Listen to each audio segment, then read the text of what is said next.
Hey there folks, welcome to our cozy nook of tales and adventures. Today, like every episode, we're unlocking the doors of imagination to explore new worlds, meet fascinating characters, and experience unique emotions. I promise to take you on an unforgettable journey through the power of words. So get comfy, grab your favorite drink, snuggle into that perfect spot, and get ready to lose yourself in a new story. Leave the outside world behind for a while and dive with me into the depths of storytelling. If you enjoy our content and want to support the channel, consider hitting the subscribe button and giving the video a thumbs up. Now, without further ado, let's dive into today's story.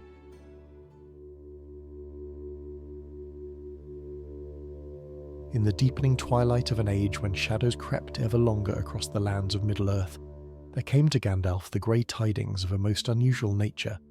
He had been wandering the eastern roads beyond the misty mountains, his grey cloak billowing in the autumn wind, when a messenger found him upon the heights of the Gladden Fields. The messenger was no ordinary traveller, but a great eagle of the northern Eyries, sent by Gwaihir himself with words that troubled the wizard's ancient heart. The eagle spoke of a village called Thornhallow, nestled in a forgotten valley where the foothills of the mountains gave way to the wild lands that stretched toward Mirkwood's western eaves. For 3 generations, the people there had lived in peace, tending their flocks and cultivating the rich soil that the mountain streams had blessed with fertility. But now a darkness had descended upon them, not the darkness of Sauron's Reach nor the malice of orcs from the high passes, but something far older and stranger still. The villagers had begun to forget. At first, Gandalf thought the eagle spoke in riddles, for forgetting seemed a small matter when weighed against the great evils that stirred in the world. But Gwaihir's messenger was most insistent. The forgetting was no ordinary lapse of memory such as afflicts the elderly or the careworn. Mothers were forgetting the names of their children. Farmers could not recall the paths to their own fields. The village elder, a man who had lived 90 winters and held in his mind the entire history of his people, had awakened one morning unable to remember his own name or the faces of those who had known him all their lives. And so Gandalf turned his steps toward Thornhallow, for he sensed in this strange affliction the echo of powers that predated even his coming to Middle-earth. The journey took him through lands both fair and fell, across rushing rivers swollen with autumn rains, and through forests where the leaves fell like golden tears from branches that remembered better days. With each mile that passed beneath his weathered boots, the weight upon his spirit grew heavier, for there was something in the very air that whispered of sorrow too deep for words. He arrived at Thornhallow as the sun sank behind the western peaks, painting the sky in hues of amber and rose. The village was smaller than he'd expected. Perhaps 30 dwellings clustered around a central green where an ancient oak stood sentinel. Smoke rose from chimneys, and he could hear the distant bleating of sheep being herded into their pens for the night. At first glance, it seemed a place of simple contentment, untouched by the greater troubles of the world. But Gandalf's eyes, which had witnessed the making and unmaking of kingdoms, saw beneath the surface to the truth that lurked within. The people moved about their evening tasks with a peculiar hesitation, as though each action required tremendous effort of will. A woman paused at her doorway, her hand upon the latch, her face creased with confusion as she struggled to remember whether she meant to go in or out. A young boy sat upon a fence rail, staring at a shepherd's crook in his hands with the bewilderment of one who cannot recall its purpose. Everywhere Gandalf looked, he saw the same expression of lost bewilderment, as though the very foundations of identity were crumbling beneath these unfortunate souls. He made his way to the village green, where a group of elders had gathered beneath the ancient oak. They watched his approach with eyes that held equal measures of hope and fear, for word of the grey wanderer's coming had evidently preceded him. One among them, a tall man with a beard of iron grey and shoulders still broad despite his years, stepped forward to greet him. "You are the wizard," he said, and his voice carried the weight of desperate need. "I am Uldric, though I must confess that some mornings I'd wake uncertain of even that simple truth. We sent word to the eagles weeks ago, praying that help might come before all memory faded from our minds entirely." Gandalf regarded the man with compassion, seeing in his careworn face the struggle of one fighting against an enemy that could not be met with sword or shield. "Tell me, Uldric, when did this affliction first manifest itself? What changed in Thornhallow that such a darkness should descend upon your people?" The village elder led Gandalf to a bench beneath the oak, and there, as the stars began to kindle in the darkening sky, he recounted the tale as best his fragmented memory would allow. It had begun, he said, some 3 months past, shortly after a group of young men from the village had ventured into the mountains seeking a lost flock of sheep. They'd gone further than any had travelled in living memory, climbing into the high places where the air grew thin and the rock bore the scars of ancient fires. There, in a hidden cleft between 2 peaks, they had discovered something wondrous and terrible.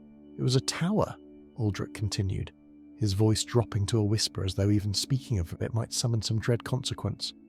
A tower of black stone that seemed to drink in the light of day. None of us had ever heard tell of such a structure in those heights, yet there it stood, as though it had always been there waiting to be found. The young men had approached the tower with the curiosity of youth, heedless of the warning signs that wiser heads might have recognised. The door had stood open, and within they had found a chamber of surpassing strangeness. The walls were covered with inscriptions in a language none could read, and at the chamber's heart stood a pedestal upon which rested a sphere of purest crystal. One of the youths, bolder than his fellows, had reached out to touch it. That is all they remembered, Aldrich said, his hands trembling as he spoke. They woke upon the mountainside with no memory of how they had come to be there. They made their way home, and at first we thought them merely exhausted from their ordeal. But within days the forgetting began. First among those who had entered the tower, then spreading like a plague to their families, and now to all who dwell in Thornhallow. Gandalf sat in silence for a long moment, his pipe unlit in his hand as he pondered the elder's words. A tower of black stone in the high mountains, bearing inscriptions in an unknown tongue, and at its heart a crystal sphere with the power to steal memory from the minds of men. He had heard of such things before, in whispered legends from the First Age, when powers walked the earth whose names were now forgotten even by the wise. The crystal, he said at last. Did any among the young men describe its appearance more fully? Was there anything within it, any light or shadow that caught their eye before the forgetting took them? Aldrich's brow furrowed with the effort of recollection. Bram, the one who touched it, spoke of something before his memories faded entirely. He said the sphere was not empty. There was something inside, something that moved. He described it as smoke or perhaps mist, coiling and uncoiling within the crystal like a living thing. And he said that when he touched it, he felt as though something was looking back at him, something old beyond reckoning and hungry. A chill passed through Gandalf that had nothing to do with the autumn wind. He had suspected as much from the moment the eagle had spoken, but to have his fears confirmed brought him no comfort. What afflicted Thornhallow was no mere enchantment or curse that might be lifted with words of power.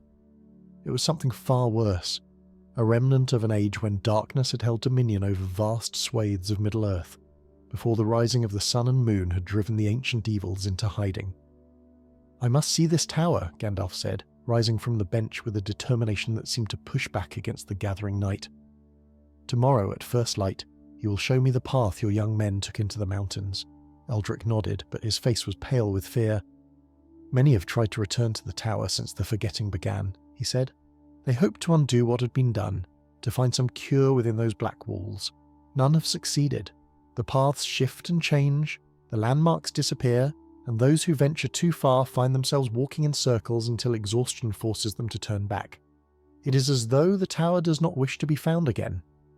Gandalf's eyes gleamed in the starlight, and for a moment Aldrich glimpsed something of the power that lay hidden beneath the wizard's humble grey robes. "Then we shall have to be most persuasive," Gandalf replied, "for there are some things in this world that cannot hide from those who know how to look." That night Gandalf did not sleep. While the village of Thornhallow lay wrapped in uneasy slumber, troubled by dreams that slipped away like water through grasping fingers, the wizard sat alone upon the village green beneath the spreading branches of the ancient oak. His pipe glowed softly in the darkness, sending curls of smoke into the still air, and his eyes gazed upon distances that mortal sight could not perceive. He was reaching out with senses honed across ages uncounted, searching for the presence he knew must lurk somewhere in the mountains above. The forgetting was not a natural phenomenon, of that much he was certain. Memory was a sacred thing, the thread that bound a soul to its own existence, the foundation upon which identity itself was built. To steal it was among the cruelest acts that could be inflicted upon a living being, for it robbed the victim not merely of their past, but of their very self. Whatever dwelt within that crystal sphere understood this truth, and wielded it with terrible purpose. As the hours crept toward dawn, Gandalf's thoughts turned to the deep histories he'd studied in the libraries of Rivendell and the archives of the White Council. There had been, in the years before the Sun and Moon were made, beings of immense power who served neither the light nor the shadow as mortals understood them. They were spirits of entropy and dissolution, drawn to the decay of all things ordered and whole.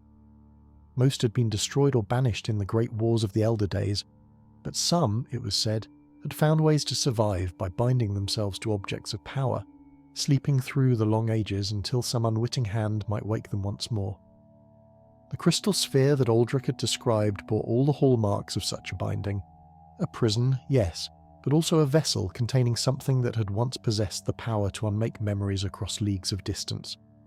And now, awakened from its long slumber by the touch of a curious youth, it was feeding once more, growing stronger with each memory it consumed. Dawn came slowly to Thornhallow, the light filtering through banks of mist that clung to the valley floor like shrouds upon the newly dead.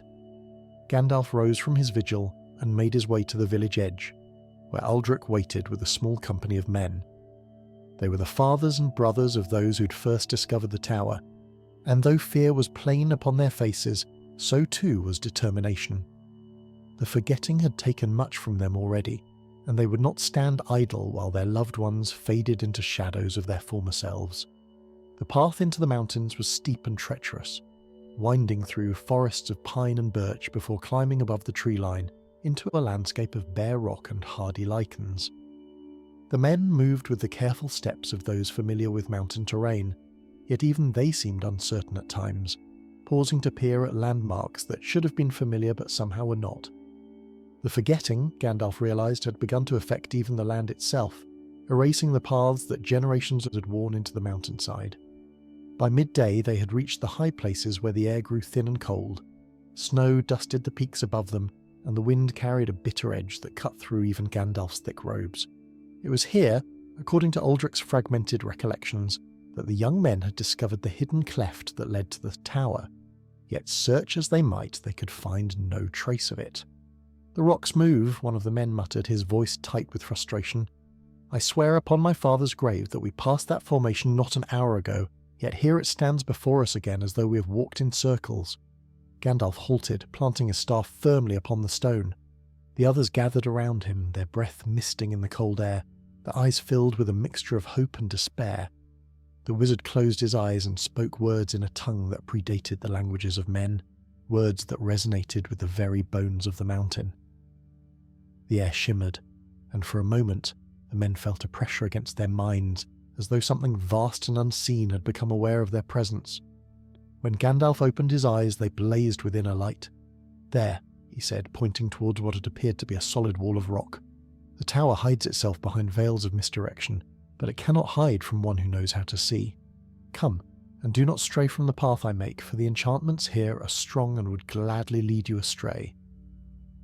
He strode forward, and where his staff struck the ground, the illusions parted like curtains before a wind. The solid rock revealed itself to be nothing more than shadow and suggestion, and beyond it lay a narrow cleft that descended into darkness.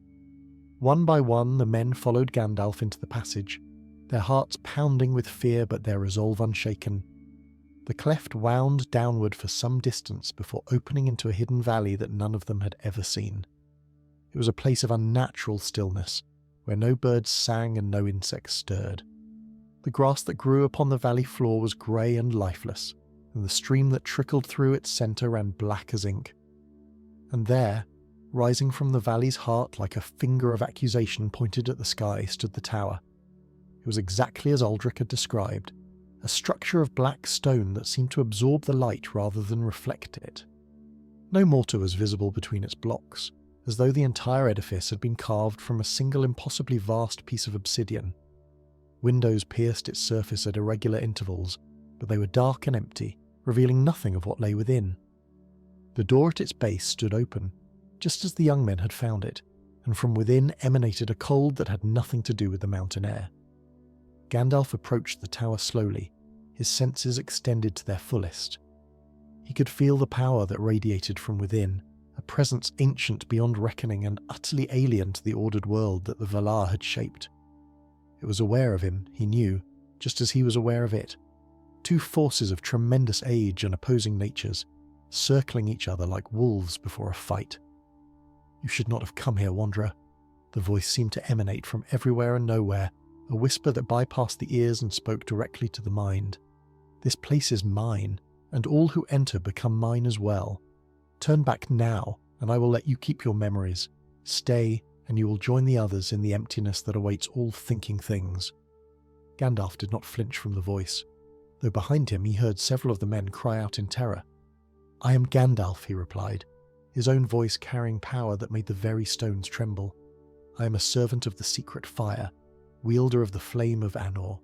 I have walked the paths of this world since before the sun first rose, and I have faced powers far greater than you. You will release what you have taken from these people, or you will face the consequences of your defiance." Laughter echoed through the hidden valley, cold and cruel and utterly devoid of mirth. "Bold words, servant of the West, but you do not understand what you face. I am Mirinda, the Devourer of Days, and I was ancient when your masters first kindled the lights in the sky. The memories I have taken are but a taste of what I shall consume. Soon all of Thornhallow will be empty shells, and then I shall spread my influence further, to other villages, other cities, until all of Middle-earth has forgotten itself into oblivion." The men behind Gandalf had fallen to their knees, clutching their heads as the voice clawed at their minds. Already Gandalf could see the light of recognition fading from their eyes as Mirinda's power worked upon them. He raised his staff, and light blazed forth, pushing back the darkness that sought to engulf them. The men gasped as their thoughts cleared, but Gandalf knew that his protection could not last forever, not against a power as concentrated as that which dwelt within the tower. "If you would save them," the voice continued, "you must enter my domain. Come, Gandalf the Grey, come and face me if you dare. But know this, every step you take within my walls will cost you something precious. By the time you reach my heart, you may have forgotten why you came at all." Gandalf turned to address the men, his face grave but his eyes still burning with determination. "Return to the village," he commanded. "Tell them that I have found the source of the affliction and that I go now to end it. Whatever happens, do not attempt to follow me. The tower's power is too great for mortal minds to withstand." Aldrich, who alone among the men still seemed to retain his full faculties, grasped Gandalf's arm. "You cannot go alone," he protested. "Let us stand beside you, even if it costs us everything we have left." But Gandalf shook his head, his expression softening with compassion. "Your courage does you credit, Aldrich of Thornhallow, but this is a battle that must be fought with weapons you do not possess. Go now, and keep hope alive in your hearts. I have faced darkness before, and I have always found a way through." With those words, he turned and strode toward the tower's open door, his grey robes billowing behind him and his staff blazing with white fire. The darkness within seemed to recoil from his approach, but only for a moment. Then it surged forward to embrace him, and Gandalf the Grey passed through the threshold into the domain of the Devourer of Days. The moment Gandalf crossed the threshold, the world transformed around him. The interior of the tower bore no resemblance to what its external dimensions would suggest. Where there should have been a simple chamber of perhaps 30 paces across, he found himself standing at the edge of a vast and impossible space that stretched away into infinite darkness. The floor beneath his feet was smooth as glass and black as the void between stars, reflecting his image in ways that seemed subtly wrong, as though the reflection moved a heartbeat behind the original. The cold here was beyond physical sensation. It was the cold of endings, of entropy, of the slow death that awaited all things at the conclusion of time itself. Gandalf felt it seeping into his bones despite the fire that burned within his spirit, and he knew that Mirinda had not spoken idly when he warned that each step would exact a price. This place was a wound in the fabric of the world, a space where the normal rules of existence held no sway. He began to walk, his staff casting a circle of light that pushed back the darkness but could not banish it entirely. The sound of his footsteps echoed strangely, multiplying and distorting until it seemed that 100 Gandalfs walked beside him, their steps falling in and out of rhythm with his own. He ignored the phantom sounds and pressed forward, his eyes fixed upon a distant point of pale luminescence that he knew must be his destination. The first memory slipped away from him before he realized it was gone. One moment he was recalling the faces of the hobbits he had known in the Shire, the warmth of Bilbo's smile and the mischief in young Frodo's eyes. The next, those images had faded like morning mist beneath the sun, leaving behind only a vague sense of loss and an emptiness where something precious had once resided. Gandalf stumbled, caught off guard by the theft, and in that moment of weakness the darkness pressed closer. "So it begins," Miranda's voice echoed through the void. That was a pleasant memory, was it not? The simple joys of friendship, the comfort of familiar faces. How many such treasures do you carry within you, wanderer? How many will you surrender before you reach me? Gandalf steadied himself, drawing upon reserves of will that had been forged across millennia of service. "You may take what you will," he replied, his voice firm despite the ache of loss. "But you cannot take what I am. Memory is but the echo of experience, and I am more than the sum of my recollections." He pressed onward, and with each step another memory dissolved into the hungry dark. He forgot the taste of the wine he had shared with Elrond in Rivendell, the sound of waterfalls cascading through the hidden valley. He forgot the names of stars he had once known as intimately as old friends. He forgot the feel of grass beneath his feet on a summer's day in lands that now seemed impossibly distant. Each loss was a small death, a piece of himself surrendered to the void, yet still he walked on. The pale luminescence grew brighter as he approached, and gradually Gandalf became aware that he was not alone in this place. Shapes moved at the edge of his vision, indistinct figures that seemed to drift through the darkness like leaves upon a black river. As he drew closer, he recognized them for what they were, the stolen memories of Thornhallow's people, given form and substance by Miranda's power. They turned toward him as he passed, their faces bearing expressions of confusion and loss, reaching out with translucent hands as though seeking something that they could no longer name. One figure drifted closer than the others, and Gandalf saw with a pang of sorrow that it bore the likeness of a young man, perhaps 20 winters old, with the strong features and calloused hands of one who had worked the land. This he knew must be Bram, the youth who had first touched the crystal sphere and awakened the horror within. The memory shade's mouth moved as though speaking, but no sound emerged, for he had forgotten even the concept of speech. "I will free you," Gandalf promised, though he knew not if the shade could understand. "I will restore what has been taken, or I will ensure that no others suffer your fate." The shade's expression flickered, and for a moment something like recognition passed across its features. Then it drifted away, rejoining the endless procession of lost memories that circled through the void. Gandalf watched it go, his heart heavy with the weight of responsibility, before turning once more toward the light ahead.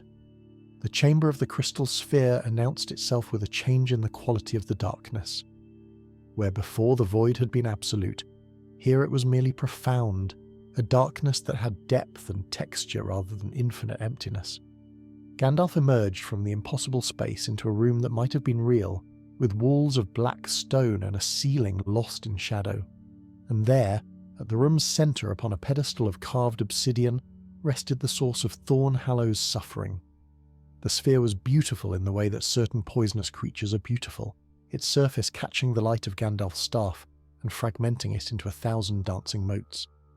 Within its crystalline depths, just as Bram had described, something moved.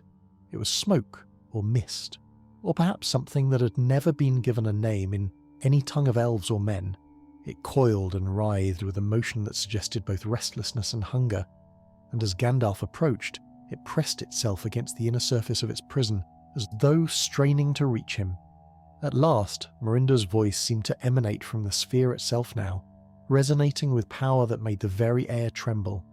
"The servant of the West stands before me at last. Tell me, Gandalf, how much of yourself remains? How many memories have you sacrificed to reach this place?" Gandalf did not answer immediately. He was studying the sphere with eyes that saw beyond the physical, perceiving the nature of the binding that held Mirindel captive, and the channels through which the entity's power flowed. The construction was ancient, older than any enchantment he had encountered in all his long years upon Middle-earth. It bore the marks of a craftsmanship that predated the rising of the sun, when the world had been lit only by the light of the two trees, and powers had walked abroad that were now only legends. "You were bound here in the Elder Days," he said at last, "before the Valar made war upon Morgoth, before the Silmarils were stolen and the sun and moon were hung in the sky. You have been a prisoner in this sphere for ages beyond counting." The mist within the crystal pulsed with what might have been anger or amusement. "Prisoner?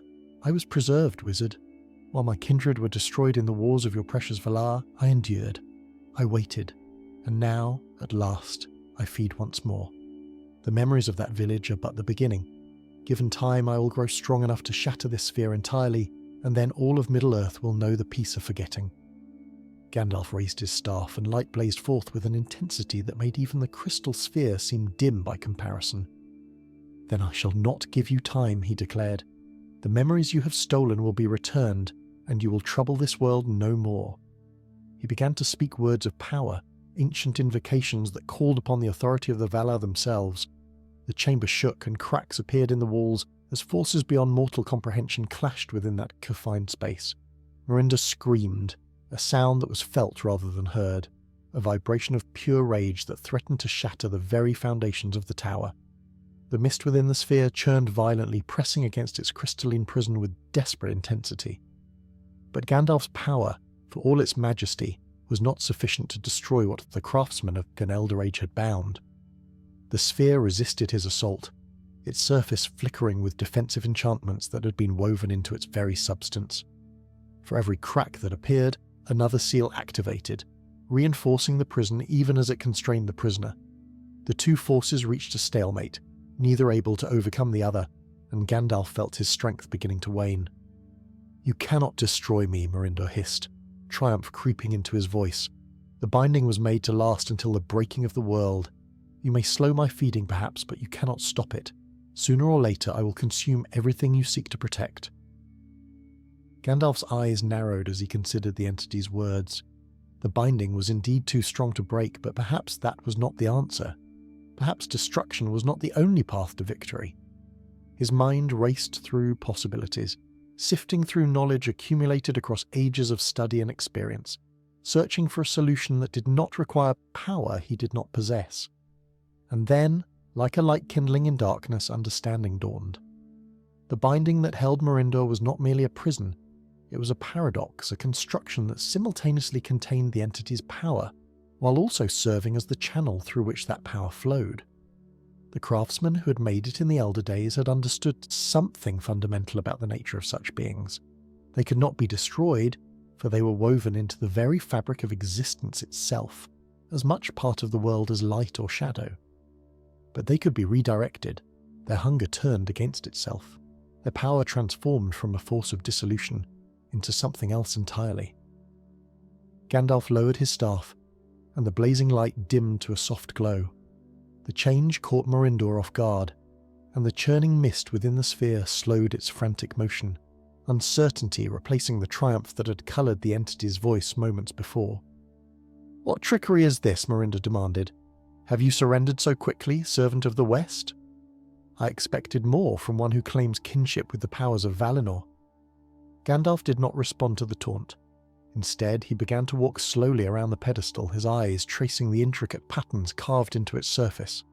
The runes were worn with age, barely visible even to his keen sight, but he could feel the power that still pulsed within them. They formed a circuit, a closed loop through which energy flowed in an eternal cycle. The sphere was not merely sitting upon the pedestal, but was connected to it, drawing sustenance from the enchantments beneath, while simultaneously feeding power back into them. "You are bound," Gandalf said softly, "but you are not trapped. The distinction had not occurred to me until now. Those who made your prison did not seek to contain you forever. They sought to transform you, to take your hunger for memory and turn it toward a different purpose." The mist within the sphere grew still, and when Mirinda spoke again, there was a wariness in his voice that had not been there before. "You know nothing of my makers or their intentions. They were fools who thought they could harness what cannot be controlled. I devoured their memories before they could complete their work, and I have waited ever since for the opportunity to finish what I began." But Gandalf was no longer listening. He had found what he was searching for, a section of the pedestal where the runes had been damaged. their patterns interrupted by a crack that ran through the stone like a scar. This was the flaw that had allowed Merinder to extend his influence beyond the tower, to reach out and steal memories from the villagers of Thornhallow. The binding had been weakened, perhaps by the passage of ages or perhaps by some long-forgotten tremor of the earth, and through that weakness the entity had found a way to feed. If the crack could be sealed, the binding would be restored to its full strength. But more than that, if Gandalf could complete the work that the ancient craftsman had begun, he might be able to do what they had intended all along. He might be able to transform Merinder from a devourer of memories into something else entirely. The risk was enormous. To complete the binding, Gandalf would need to channel his own power through the damaged runes, using his essence to bridge the gap in the circuit. If he succeeded, Merinder would be contained and transformed.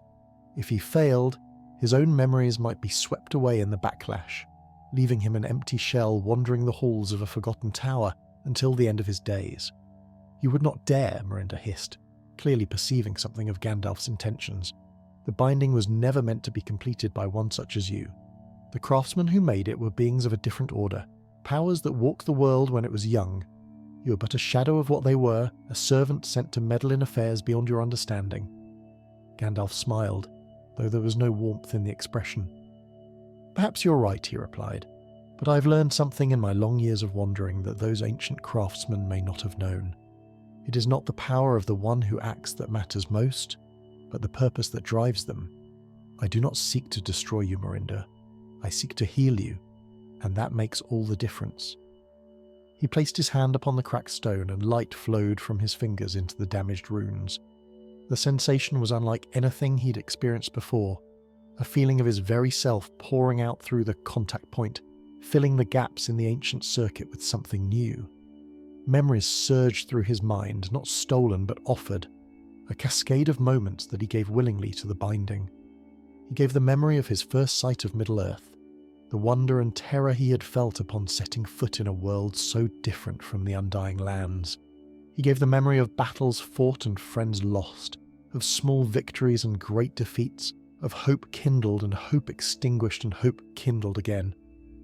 He gave the memory of laughter shared with hobbits in the Shire, of councils held with the wise in hidden valleys, of long roads walked beneath stars that had witnessed the birth of the world. Each memory that flowed into the binding was replaced by something unexpected. Not emptiness, as Merinder's theft had left, but clarity. With each loss, Gandalf felt himself becoming more focused, more certain of his purpose, as though the accumulated weight of ages was being lifted from his shoulders. He was not diminishing, but refining, shedding what was unnecessary and retaining what was essential. The sphere blazed with light as the circuit completed, and Merinder screamed. But this was not the scream of destruction. It was the scream of transformation, of a being forced to become something other than what it had been. The mist within the crystal shattered into 1,000 fragments, each one spinning in a different direction before coalescing into new patterns, new forms, new purposes. When the light faded, Gandalf stumbled back from the pedestal, his hand trembling and his face pale with exhaustion. The sphere still rested upon its base, but its appearance had changed dramatically. Where before it had been a prison of clear crystal containing roiling darkness, now it glowed with a soft, warm luminescence that seemed to pulse in rhythm with some great heartbeat. The mist within had transformed into something that resembled flowing water, clear and pure, circulating through the sphere in patterns of infinite complexity. "What have you done to me?" Merinder's voice was different now, softer and somehow younger, as though centuries of bitterness had been stripped away to reveal something that had been buried beneath. "I feel strange. I feel as though I have been asleep for ages beyond counting and have only now awakened." Gandalf leaned heavily upon his staff, but his eyes were bright with wonder. "The craftsmen who bound you sought to transform your hunger," he explained. "They wished to change you from a devourer of memories into a keeper of them, a guardian rather than a destroyer. Their work was incomplete, but I have finished what they began. You are no longer Merinder, the Devourer of Days. You are something new, something that the world has needed for longer than any can remember." The luminous mist within the sphere pulsed with what might have been confusion or curiosity. "A keeper of memories? I do not understand. What does such a being do? What is its purpose?" Gandalf approached the pedestal once more, though he did not touch it. "Every living thing that passes from this world takes its memories with it," he said gently. "The joys and sorrows, the triumphs and failures, the moments of beauty and terror that define a life, all of these are lost when the one who experienced them departs. But you can preserve them. You can become a vessel for the memories that would otherwise fade into oblivion, ensuring that nothing of value is ever truly lost." The sphere pulsed again, and this time there was something like eagerness in the rhythm. "I can feel them," the transformed entity whispered. "The memories I took from the village. They're still within me, but they no longer sustain my hunger. They're simply there, waiting. I could return them if I wished. I could give back what I stole." "Yes," Gandalf replied, "and you will. But first we must leave this place and return to Thornhallow. The people there have suffered greatly, and they deserve to know that their ordeal is at an end." He reached out and lifted the sphere from its pedestal, surprised to find that it was warm to the touch, like a stone that had lain in summer sunshine. The moment it left its base, the tower around them began to change. The walls of black stone lightened, becoming grey, then white, then fading entirely into mist. The impossible void that had surrounded the inner chamber dissolved, revealing ordinary corridors of weathered rock that led toward a distant point of daylight. "The tower was never real," Mirinda said, wonder colouring his transformed voice. "It was a reflection of what I was, a manifestation of my nature given physical form. Now that I have changed, it changes with me." Gandalf smiled, cradling the sphere carefully as he began to walk toward the light. "Then let us hope that the change is permanent," he replied, "for I do not think I have the strength to transform you twice." The journey back to Thornhallow was nothing like the treacherous climb that had brought Gandalf to the Hidden Valley. Where before the paths had twisted and shifted, leading travellers in endless circles of confusion, now they lay straight and true before him. The illusions that had guarded Mirindor's domain had dissolved along with the tower itself, leaving behind only the honest stone and hardy lichens of the mountain heights. The sphere in Gandalf's hands pulsed with gentle warmth, and he could feel the transformed entity within reaching out, sensing the world around it with something like wonder. "It is so different," Mirindor murmured, his voice now a pleasant hum that seemed to resonate with the mountain air. "I spent so long in darkness, feeding on what I could steal, that I'd forgotten what it felt like to simply exist. The sunlight, the wind, the smell of stone and growing things. These sensations mean nothing to a devourer, but to a keeper they are precious beyond measure." Gandalf did not respond immediately, for his own thoughts were occupied with the magnitude of what had transpired. He had entered the tower expecting a battle, a clash of powers that would end in either victory or destruction. Instead, he'd found something far more profound, an opportunity for redemption that he had not anticipated. It reminded him of a truth he had learned long ago in the Undying Lands, that the greatest victories were often won not through force but through understanding, not through destruction but through transformation. The men of Thornhallow were waiting at the entrance to the hidden cleft, their faces etched with worry and their eyes straining toward the darkness from which they had seen Gandalf disappear hours before. When he emerged into the afternoon light, the sphere cradled carefully in his arms, they let out a collective cry of relief and rushed forward to meet him.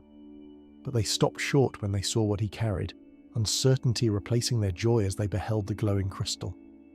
"What is that?" Aldrich asked, his voice hushed with a mixture of fear and awe. "Is that the thing that has been stealing our memories? Have you destroyed it?" Gandalf shook his head, and a weary smile crossed his weathered features. "I have not destroyed it, for destruction was never the answer. What I carry is no longer your enemy. It is something new, something that may prove to be a blessing rather than a curse. But explanations can wait until we have returned to the village. There is much work yet to be done, and I find myself greatly in need of rest." The descent from the mountains passed in what seemed like moments, though the sun had begun its journey toward the western horizon by the time they reached the outskirts of Thornhallow. Word of Gandalf's return spread quickly through the village, and by the time he reached the green beneath the ancient oak, a crowd had gathered. They were a pitiful sight, these folk who had lost so much of themselves to Mirinda's hunger. Some could not remember their own names. Others stared at family members with the blank incomprehension of strangers. Children clung to parents who no longer recognized them, and elders wept for reasons they could not explain. Gandalf set the sphere upon a flat stone at the base of the oak and raised his hands for silence. The murmuring crowd fell still, their eyes fixed upon him with desperate hope. He could feel the weight of their expectations pressing upon him, and he knew that the next few moments would determine whether his gamble had truly succeeded.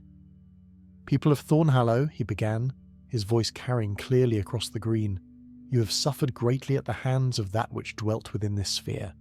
Your memories were stolen, your identities eroded, your connections to one another severed by a hunger that knew no mercy. But the one who inflicted this suffering upon you has been transformed. The Devourer has become a keeper, and what was taken can now be returned." He turned to the sphere, and the luminous mist within stirred in response to his attention.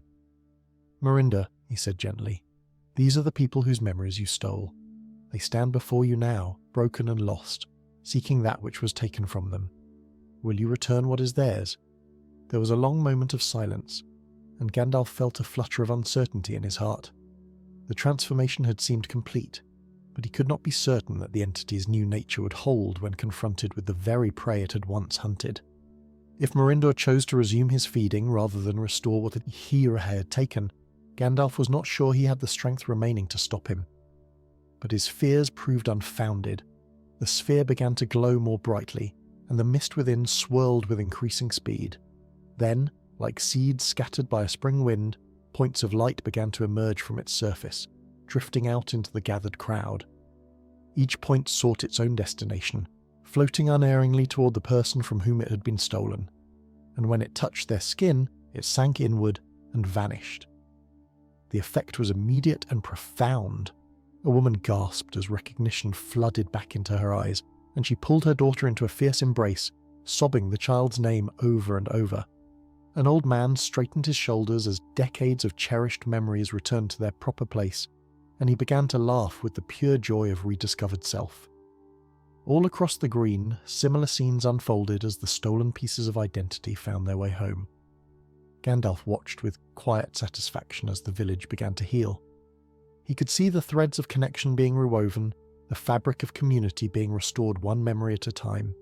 It would take time for the full effects of the restoration to manifest, for memories were delicate things that did not always settle immediately into their proper places. But the foundation had been laid, and he was confident that Thornhallow would recover. When the last point of light had found its home, the sphere's glow dimmed to a gentle luminescence. Mirinda's voice emerged once more, but it was different now, filled with something that sounded almost like contentment. "It is done," the transformed entity said. "The memories have been returned to those from whom they were taken.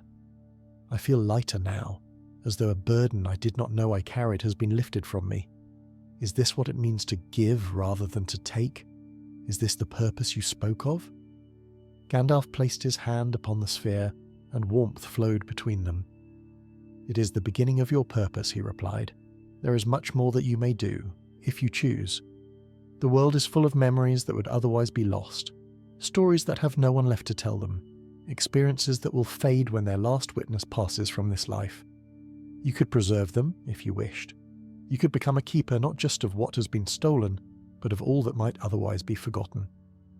The mist within the sphere pulsed thoughtfully. "I would like that," Mirinda said at last. "I've been alone for so long with nothing but hunger for company. But if I could gather memories freely given rather than stolen, if I could serve as a vessel for the stories that would otherwise be lost, then perhaps my existence might have meaning beyond mere survival."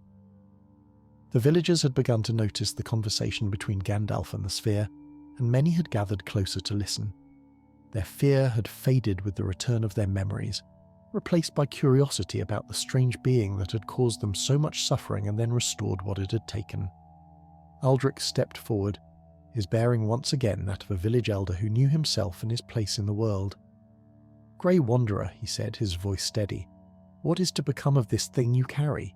Will you take it away from here, or does it remain a danger to our people?" Gandalf considered the question carefully before responding. "The danger is past," he said. "What dwells within this sphere is no longer your enemy.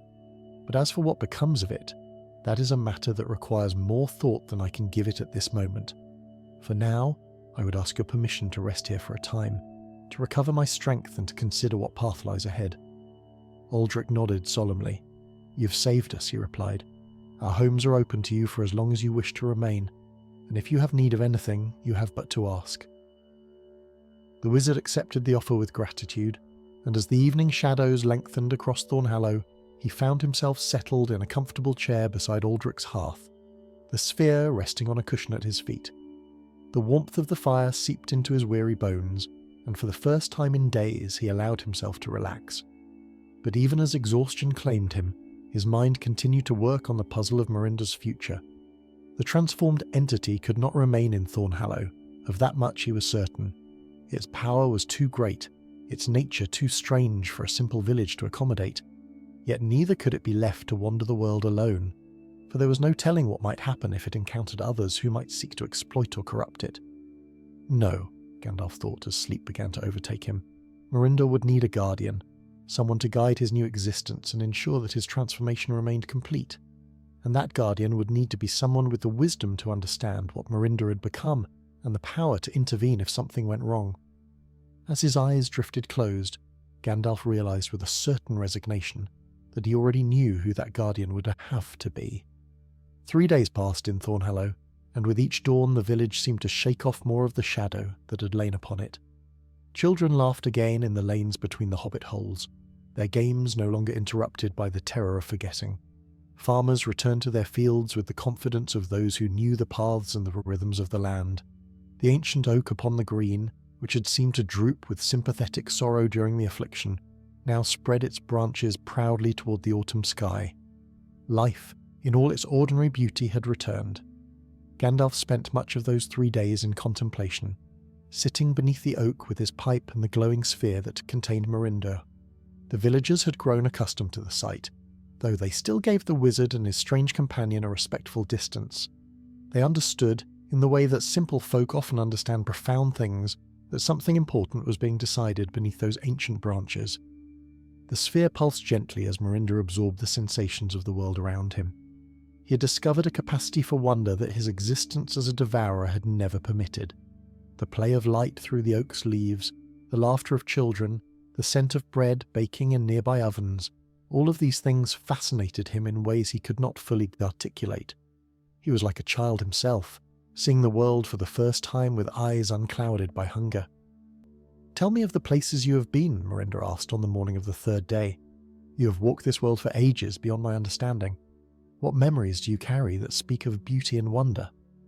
Gandalf drew upon his pipe and considered the question. "There are so many," he replied at last. "The world is vast, and I have seen but a small portion of it in my wanderings, but there are moments that shine more brightly than others in my recollection. The first time I beheld the malorn trees of Lothlorien, their golden leaves catching the light of a setting sun. The halls of Khazad-dûm in the days of its glory, when the dwarves sang as they worked, and the stone itself seemed to ring with joy. The quiet peace of the Shire, where hobbits live out their lives in contentment, troubled by little more than the quality of their pipeweed and the timing of their next meal.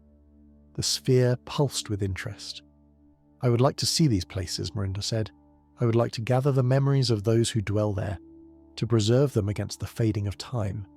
Is such a thing possible?" "It is possible," Gandalf replied carefully, "but it is not without risk. You are changed, Mirinda, but you are not yet fully tested.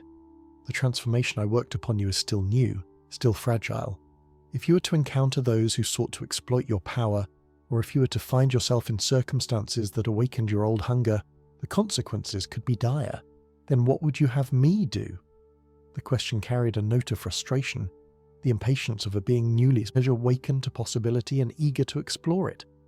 "Am I to remain here forever, gathering the memories of this single village until the world ends?" Gandalf smiled at the entity's eagerness. "No," he said. "That is not the path I envision for you, but neither can you wander freely, not yet. You need a guardian, someone to watch over you and guide your development until your new nature is fully established. Someone with the wisdom to understand what you have become and the strength to intervene if something goes wrong." "And who would take on such a burden?" Mirinda asked. "Who would bind themselves to the care of a being such as I?" The wizard's smile faded, replaced by an expression of weary acceptance. "I would," he said simply.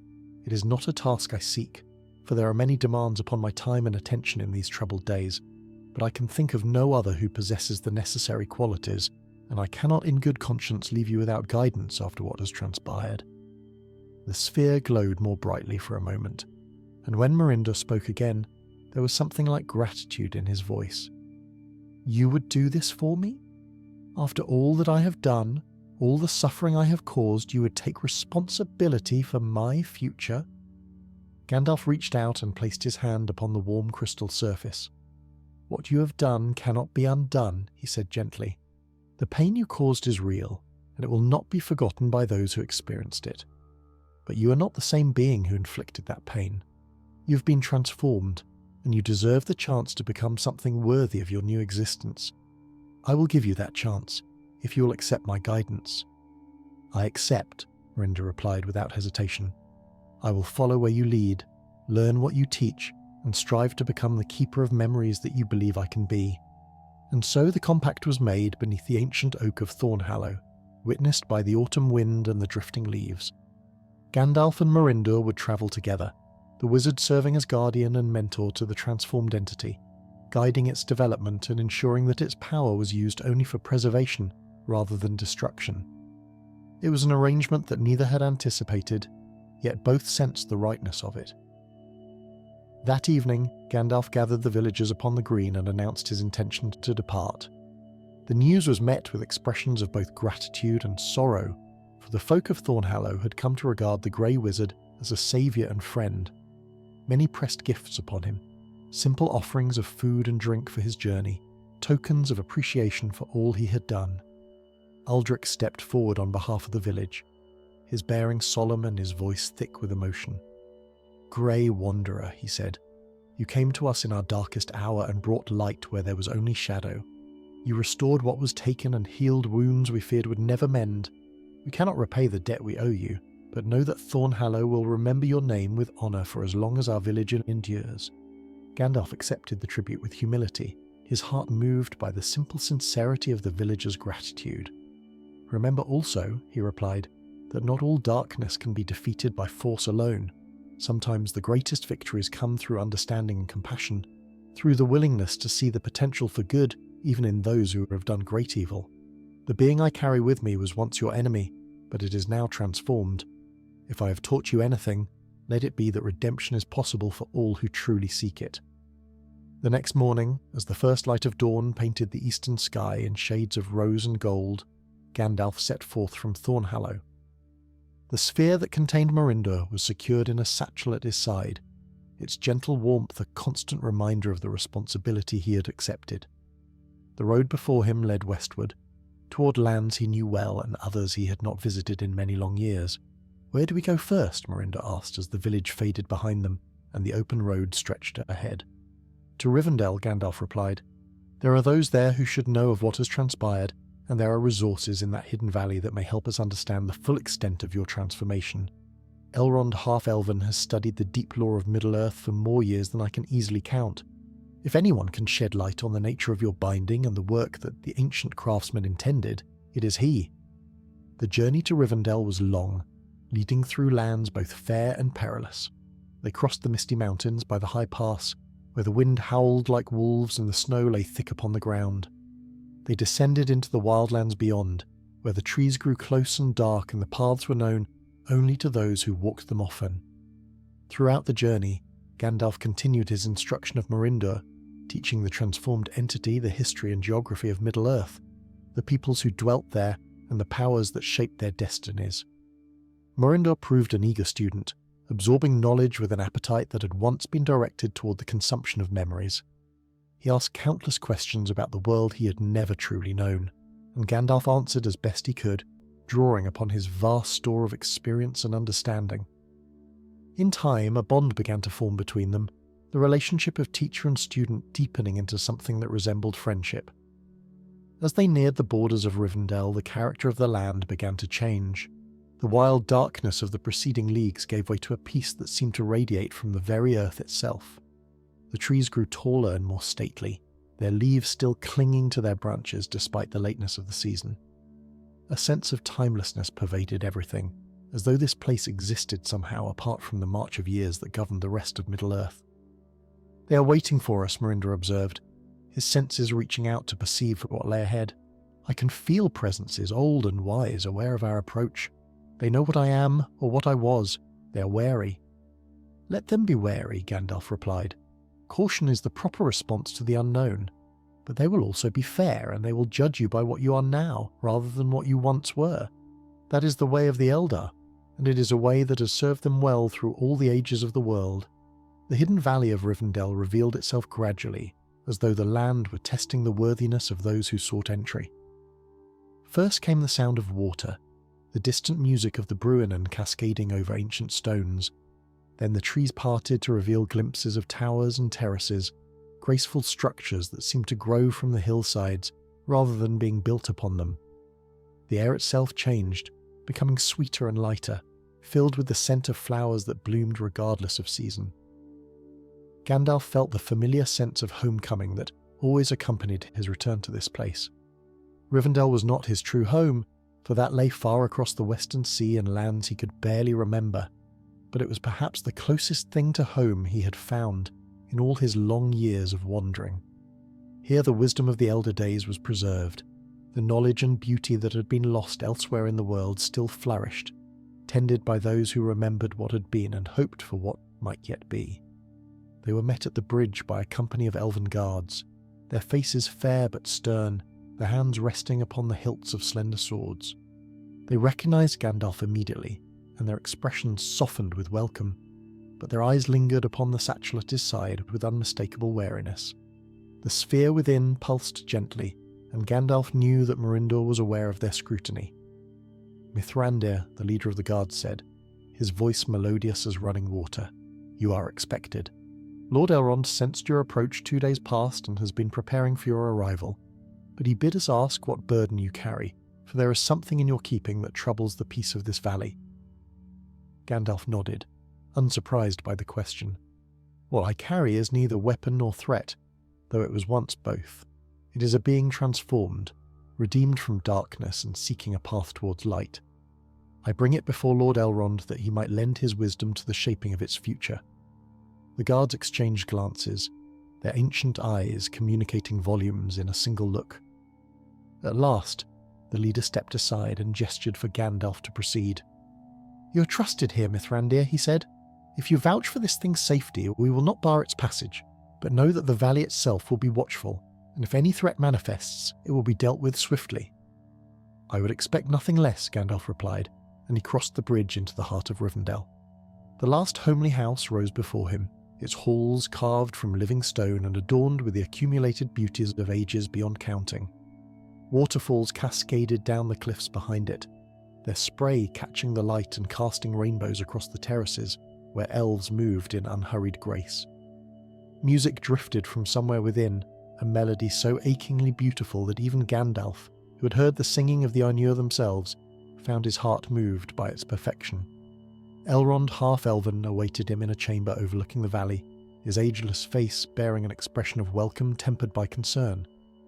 He was tall even for one of the Eldar, his dark hair falling past his shoulders and his grey eyes holding the depth of one who had witnessed the rising and setting of ages. Upon his brow rested Vilya, the Ring of Air, though its power was hidden and its presence known only to a few. "Gandalf, old friend," Elrond said, rising to greet the wizard with an embrace. "Your coming is well timed, for I have felt a disturbance in the fabric of the world these past weeks." A darkness lifted, replaced by something new and strange. "I perceive now that the source of both lies within the burden you carry." Gandalf drew forth the sphere from his satchel and set it upon a table of carved oak. The luminous mist within stirred at the touch of Elrond's gaze, and Merindor's voice emerged, hesitant and humble in the presence of such ancient wisdom. "I greet you, Lord of Rivendell," the transformed entity said. "I come before you not as an enemy, but as one seeking understanding. I was once a devourer, a creature of entropy and dissolution, but I have been changed, and I wish to learn how I might serve the preservation of that which I once sought to destroy." Elrond studied the sphere with eyes that could perceive far more than surface appearance. He reached out, not quite touching the crystal surface, and let his senses probe the nature of what lay within. For long moments he remained thus, his expression unreadable, while Gandalf and Mirindor waited in anxious silence. At last, the Elf Lord withdrew his hand and turned to face Gandalf. "This is indeed a remarkable transformation," he said. "I can perceive the traces of what this being once was, the hunger and the darkness that defined its existence. But I can also perceive what it has become, and the change is genuine. The binding that was placed upon it in the elder days has been completed, and its nature has been fundamentally altered."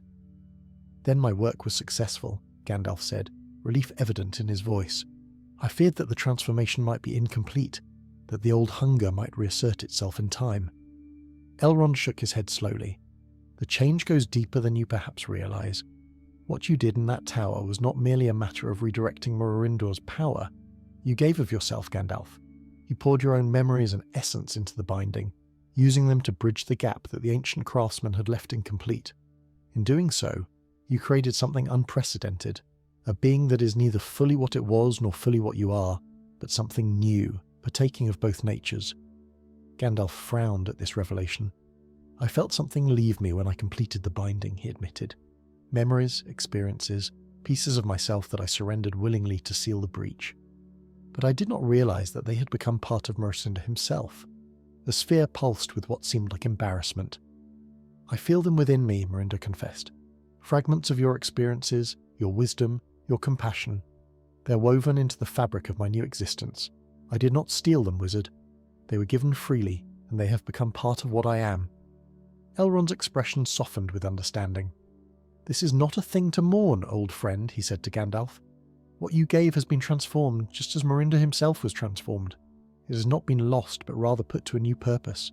The memories you surrendered now serve as the foundation for a being that may do great good in the world." He turned to address Mirindor directly. "You spoke of wishing to serve the preservation of that which you once sought to destroy. This desire is genuine, and it is noble. But you must understand that the path before you is not an easy one. There are many in Middle-earth who would fear you, and some who would seek to exploit your power for their own ends. You will need guidance and protection, at least until your new nature is fully established and you have proven yourself through deeds." "That is why I brought him here," Gandalf interjected. "I have accepted the role of his guardian, at least for the present, but I cannot remain at his side constantly, for there are other duties that call me across the lands of Middle-earth. I hoped that you might offer counsel on how best to proceed." Elrond nodded thoughtfully. "There are indeed resources here that may prove useful. Our libraries contain records of the binding placed upon Mirindor, though they are fragmentary and incomplete. We may be able to learn more about the intentions of those who crafted his prison and the full extent of his transformed capabilities. Additionally, there are those among my household who might assist in his education, teaching him the histories and lore of Middle-earth so that he may better understand the memories he seeks to preserve." "I would welcome such instruction," Mirindor said eagerly. "I know so little of the world beyond my tower and the Valley of Thornhallow. If I am to become a keeper of memories, I should understand the context in which those memories were formed." "Then it is settled," Elrond declared. "You shall remain in Rivendell for a time, Mirindor, learning what we can teach and allowing us to study the nature of your transformation. Gandalf may come and go as his duties require, knowing that you are safe within our borders and under our care." Gandalf felt a weight lift from his shoulders. "Thank you, old friend," he said. "I knew that if anyone could help us navigate this uncertain path, it would be you." Elrond smiled, and for a moment his ageless face seemed younger, touched by the simple pleasure of friendship. "You ask much of us, Mithrandir, but you have also given much over the long years. Rivendell will always be open to you and to those you bring under your protection. Now come, both of you. There is much to be done and the day grows old." The weeks that followed were among the most peaceful Gandalf had known in many long years. Rivendell wrapped itself around him like a familiar cloak, its timeless serenity a balm to the weariness that had accumulated during his wanderings. He spent his days in conversation with Elrond and the other wise ones who dwelt in the valley, sharing news of the wider world and receiving in turn the insights that only the Eldar could provide. In the evenings, he sat beneath the stars and smoked his pipe, listening to the songs that drifted from the Hall of Fire and remembering better times that had been and hoping for better times yet to come. Mirindor, meanwhile, proved himself an apt and eager student. The elves who had been assigned to his education found in him a mind of remarkable capacity, capable of absorbing vast quantities of information and synthesizing it into coherent understanding. He learned the histories of the Elder Days, the wars against Morgoth and the downfall of Númenor, the establishment of the Elven kingdoms and their slow decline as the power of Sauron grew in the east. He learned the languages of men and elves and dwarves, the better to understand the memories he might one day be called upon to preserve. And he learned the geography of Middle-earth, the mountains and rivers and forests that shaped the lives of those who dwelt within its borders. But it was not only knowledge that Merinda gained during his time in Rivendell. He also developed something that surprised even Gandalf, a capacity for emotion that went beyond the simple hunger and satisfaction that had defined his previous existence. He felt wonder at the beauty of the valley, gratitude toward those who taught him, and a growing affection for the wizard who had given him a second chance at existence. These feelings were new and sometimes overwhelming, but they were also unmistakably genuine.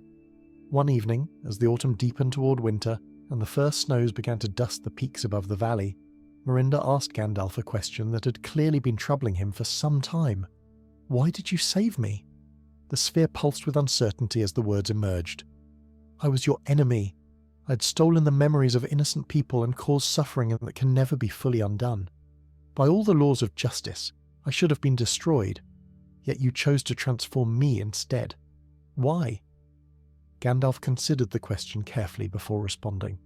He had asked himself the same thing many times since leaving Thornhallow, and his answers had evolved as he reflected upon the experience. "I saved you," he said at last, "because I saw in you the possibility of something better. You were not evil by choice, Merinda. You were made as you were by powers beyond your control, shaped by the circumstances of your creation to hunger for that which others possessed. To destroy you for following your nature would have been unjust. But to transform that nature, to give you the chance to become something worthy of the existence you had been granted, that seemed to me the wiser course. The sphere glowed more warmly, but you risked so much. You gave your own memories to complete the binding, pieces of yourself that can never be recovered. Was I worth such a sacrifice?" Gandalf smiled and reached out to touch the crystal surface. "Every being is worth the effort of redemption," he replied. "That is a truth I have learned over many ages of walking in this world. The value of a soul is not determined by its past actions, but by its potential for growth and change. When I looked upon you in that tower, I saw not only what you were, but what you might become, and I judged that the possibility was worth the price." Their conversation was interrupted by the arrival of Elrond, who bore in his hands a scroll of ancient parchment bound with silver thread.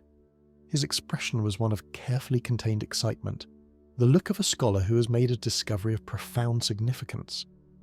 "I have found something," he announced, seating himself beside Gandalf and carefully unrolling the scroll. "This is a fragment from the archives of Eregion, salvaged before the fall of that realm. It speaks of the being you once were, Merinda, and of the purposes for which you were originally created." Merinda's light flickered with apprehension. "I was created? I thought I had always existed, a spirit of entropy drawn to the dissolution of ordered things." Elrond shook his head. "According to this account, you were indeed a spirit of entropy, but you were not left in your natural state. In the years of the trees, before the rising of the sun, certain of the Maya sought to harness the power of entropy for constructive purposes. They believed that dissolution and preservation were two sides of the same coin, that the force which breaks down could also be made to conserve. They crafted the binding that held you, intending to complete a transformation that would redirect your hunger toward the preservation of memory, rather than its consumption. Then the ancient craftsmen were not simply imprisoning me," Merinda said slowly.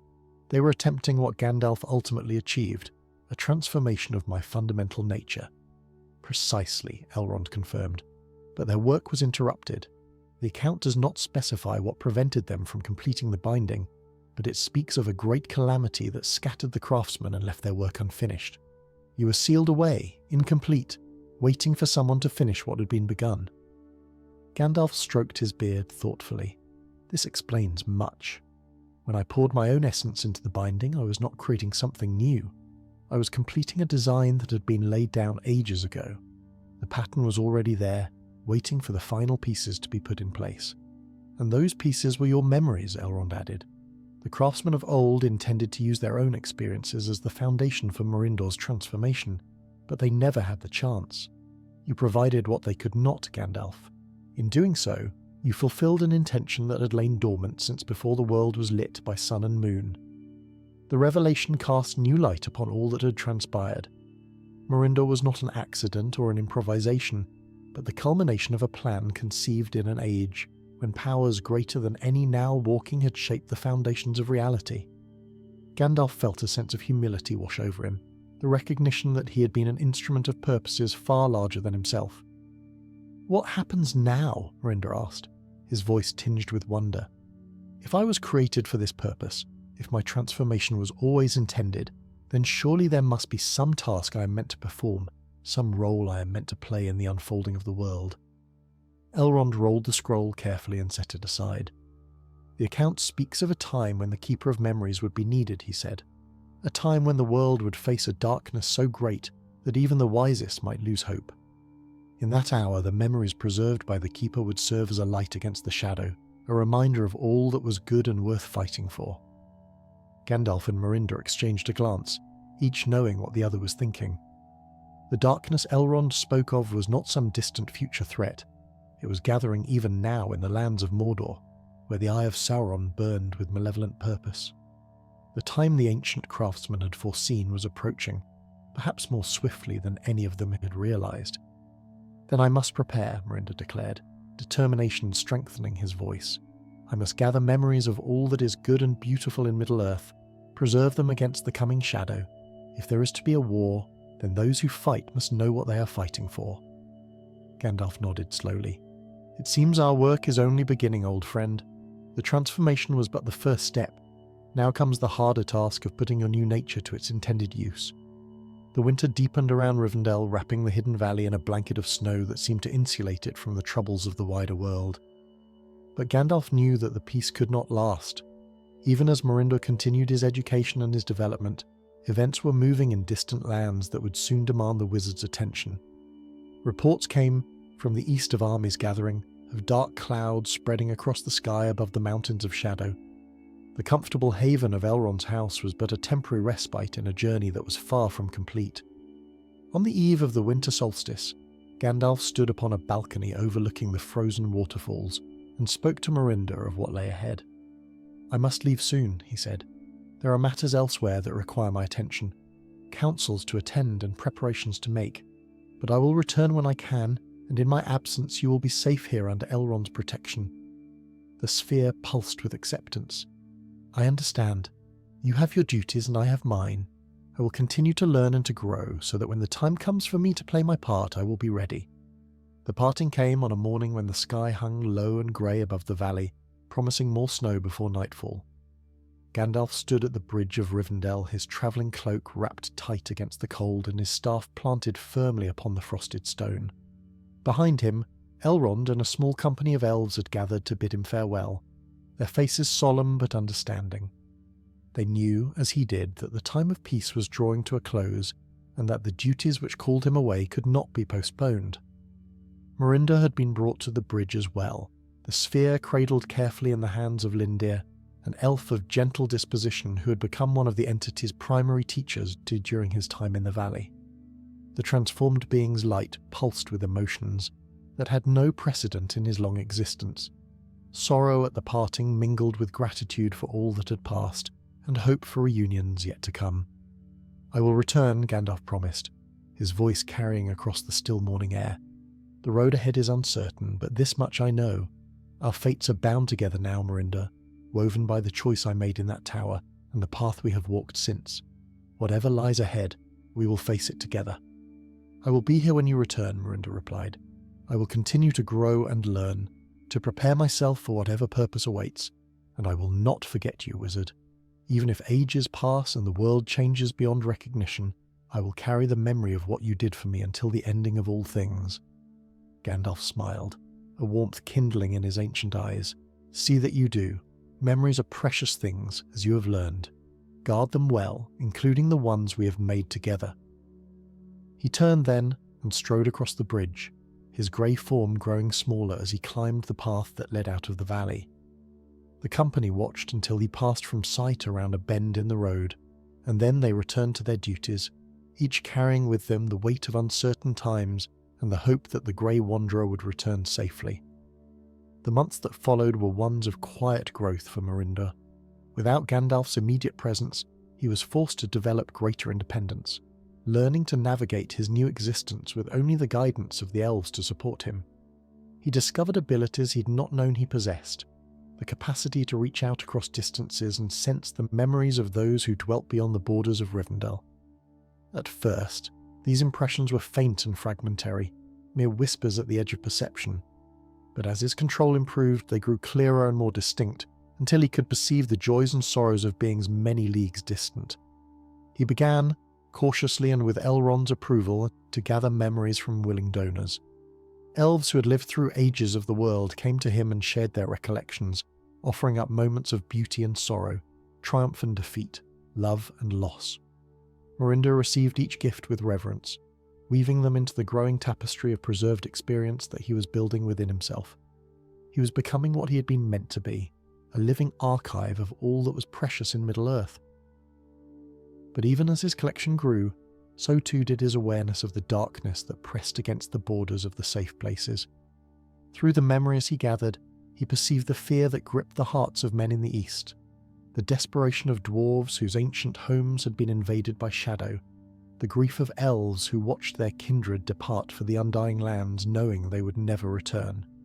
The world was changing, and not for the better. News came to Rivendell in fragments, carried by travellers and messengers who braved the increasingly dangerous roads. War had broken out in distant lands, armies marched under banners of darkness. Cities that had stood for centuries fell to siege and fire, and at the heart of it all, the malevolent will of Sauron directed his forces toward the final conquest of all free peoples. Gandalf returned in the spring, looking wearier than Merindo had ever seen him. His grey robes were travel-stained and torn, and his face bore the marks of hardship and conflict. But his eyes still burned with the indomitable spirit that had first kindled hope in Merinda's transformed heart, and his voice carried the same authority that had commanded the attention of kings and councils. Much has happened, the wizard said, settling himself beside the sphere in Elrond's study. The shadow grows, and the time approaches when all who would stand against it must choose their path. I have been to many places and spoken with many peoples, seeking to rally resistance against what is coming, but everywhere I go I find despair eating at the hearts of those who should be strongest. Merinda pulsed with concern. What can I do? I've been gathering memories as you instructed, preserving all that is good and worth remembering, but memories alone cannot turn back armies or defeat Dark Lords. Gandalf shook his head slowly. Do not underestimate the power of what you hold. In the darkest hours when hope seems lost and all appears futile, it is often memory that provides the strength to continue. The recollection of better times, the knowledge that light has triumphed over darkness before, these things can inspire courage when nothing else remains. He leaned forward, his expression intent. There will come a moment, Merinda, when the outcome of this struggle hangs in the balance. A moment when those who stand against the shadow will need every scrap of hope and determination they can muster. When that moment arrives, you must be ready to share what you have gathered, to pour forth the light of remembered joy and beauty against the tide of despair. I will be ready, Merinda promised. I have prepared for this, even though I did not fully understand what I was preparing for. The memories I hold are not simply stored within me. They are alive, vibrant, waiting to be released when the need is greatest. The spring gave way to summer, and summer to autumn, and still the darkness grew. Rivendell remained a haven of peace amid the gathering storm, but even its ancient protections could not entirely keep out the chill of fear that crept across the land. Elrond held councils with visitors from distant realms, seeking to coordinate the resistance of the free peoples. Gandalf came and went, his comings ever briefer and his departures ever more urgent. And then, on a night when the stars burned cold and bright above the valley, a new company arrived in Rivendell. They were a small group, wearied by their journey and marked by the trials they had endured. Among them walked 4 hobbits, being so small and unassuming that they might have passed unnoticed among the tall elves and grim men who accompanied them. Yet Merinda, watching from the window of the chamber where he was kept, felt something stir within him at the sight of them. He reached out with his senses, gently and carefully, seeking to understand what it was about these humble travellers that had caught his attention. and what he found took his breath away, or would have had he possessed breath to take. One of the hobbits carried something, a burden of such weight and significance that it bent the very fabric of reality around it. A darkness that somehow contained within it the possibility of light, a corruption that paradoxically offered the only path to cleansing. Gandalf came to him that night, his face more serious than Merinder had ever seen it. "You have sensed it," the wizard said without preamble. "The Ring of Power, the one ring that Sauron forged in the fires of Mount Doom. It has come to Rivendell, borne by the most unlikely of carriers." Mirinda's light flickered with a mixture of fear and fascination. "I felt its presence the moment they crossed the bridge. It is terrible, Gandalf, a void that seeks to swallow all that is good and true. How can such a thing exist in the same world as the memories I have gathered?" "It exists because evil exists," Gandalf replied. "Because the free will that allows beings to choose goodness also allows them to choose darkness. The ring is the embodiment of that choice, the concentrated essence of Sauron's desire to dominate all life. And it is here because we face a decision that will determine the fate of Middle-earth." He sat down heavily, suddenly looking every one of his uncounted years. "A council will be held tomorrow to determine what is to be done with the ring. Many will argue for using it against its maker, turning his own weapon back upon him. Others will insist that it must be hidden, kept safe until a time when it can be unmade. But there is only one path that can truly end the threat it poses, and it is the most perilous of all. The Council of Elrond convened beneath the ancient trees of Rivendell, and representatives of all the free peoples gathered to decide the fate of the One Ring. Merinder was not present at that council, for his nature was still too strange and too little understood to be revealed before such an assembly. But from his chamber overlooking the terrace where the council met, he watched and listened, his transformed senses drinking in every word and gesture, every expression of hope and fear that crossed the faces of those who debated the doom of Middle-earth. He heard the tale of the ring unfold, the history of its making and the destruction it had wrought through the ages. He heard the arguments of those who wished to wield it, and the warnings of those who knew that no power could master such a thing without being mastered in turn. He heard Elrond speak of ancient days and Gandalf speak of present dangers, and at last he heard a small voice rise above the others, the voice of a hobbit named Frodo, offering to bear the ring into the very heart of darkness and cast it into the fires from which it had been forged. In that moment, Merinder understood why he had been transformed, why the ancient craftsman had laboured to create him, and why Gandalf had sacrificed so much to complete their work. The journey that lay before Frodo and his companions would take them through despair beyond imagining, through trials that would strip away every comfort and every hope. They would need something to sustain them when all else failed, a light to carry in their hearts when the darkness seemed absolute. After the council dispersed, Gandalf came to Merinder with a request that the transformed entity had already anticipated. "The Fellowship will depart in 2 months' time," the wizard said. 9 walkers against 9 riders, bearing the fate of the world upon their shoulders. Before they go, I would ask you to give them a gift, something to carry with them into the shadow." Merinder's light pulsed with solemn purpose. "I've been preparing for this since I first sensed the ring's presence. The memories I have gathered, the moments of beauty and joy and love that have been entrusted to me, I can weave them into something tangible, a blessing of sorts, a reservoir of light that each member of the Fellowship can draw upon when their own strength fails." The work took many days, for what Merinder was attempting had never been done before. He reached deep within himself, touching the countless memories he'd gathered from elves and men, from the villagers of Thornhallow and the ancient lords of Rivendell. He found the brightest moments, the instances of purest joy and most profound love, and he drew them forth like threads of golden light. With infinite care, he wove these threads together, creating not a physical object but a pattern of energy that could be imparted to a living soul. When the Fellowship gathered in Rivendell's courtyard on the morning of their departure, Merinder was brought forth to meet them. The 9 companions regarded the glowing sphere with expressions ranging from curiosity to wariness, for they had heard whispers of the strange being that Gandalf had brought to the valley but had not yet encountered him directly. Gandalf stepped forward to make introductions. "This is Merinder," he explained. "Once he was something to be feared, a devourer of memories who brought suffering to all he touched. But he has been transformed, redeemed from darkness by the same power that we now send forth to destroy the ring. He has a gift for each of you, if you will accept it." One by one, the members of the Fellowship approached the sphere. Frodo came first, his young face already marked by the burden he had accepted. Mirinda reached out with tendrils of luminous energy, touching the hobbit's brow with the gentleness of a mother's kiss. Light flowed between them, and Frodo gasped as images flooded his mind. Memories of laughter and feasting in the Shire, of birthday parties beneath the stars, of all the simple joys that made his homeland worth saving. Sam came next. Faithful Sam, whose love for his master would prove stronger than any darkness. He received memories of gardens in bloom, of bread fresh from the oven, of friendship tested and proven true. Then Merry and Pippin, the young hobbits whose courage would surprise even themselves, each blessed with recollections of adventure and wonder that you would kindle bravery in the darkest hour. The others followed in turn. Aragorn received memories of ancient kings who had stood against shadow and prevailed. Legolas was given visions of forests in their primal glory, untouched by axe or fire.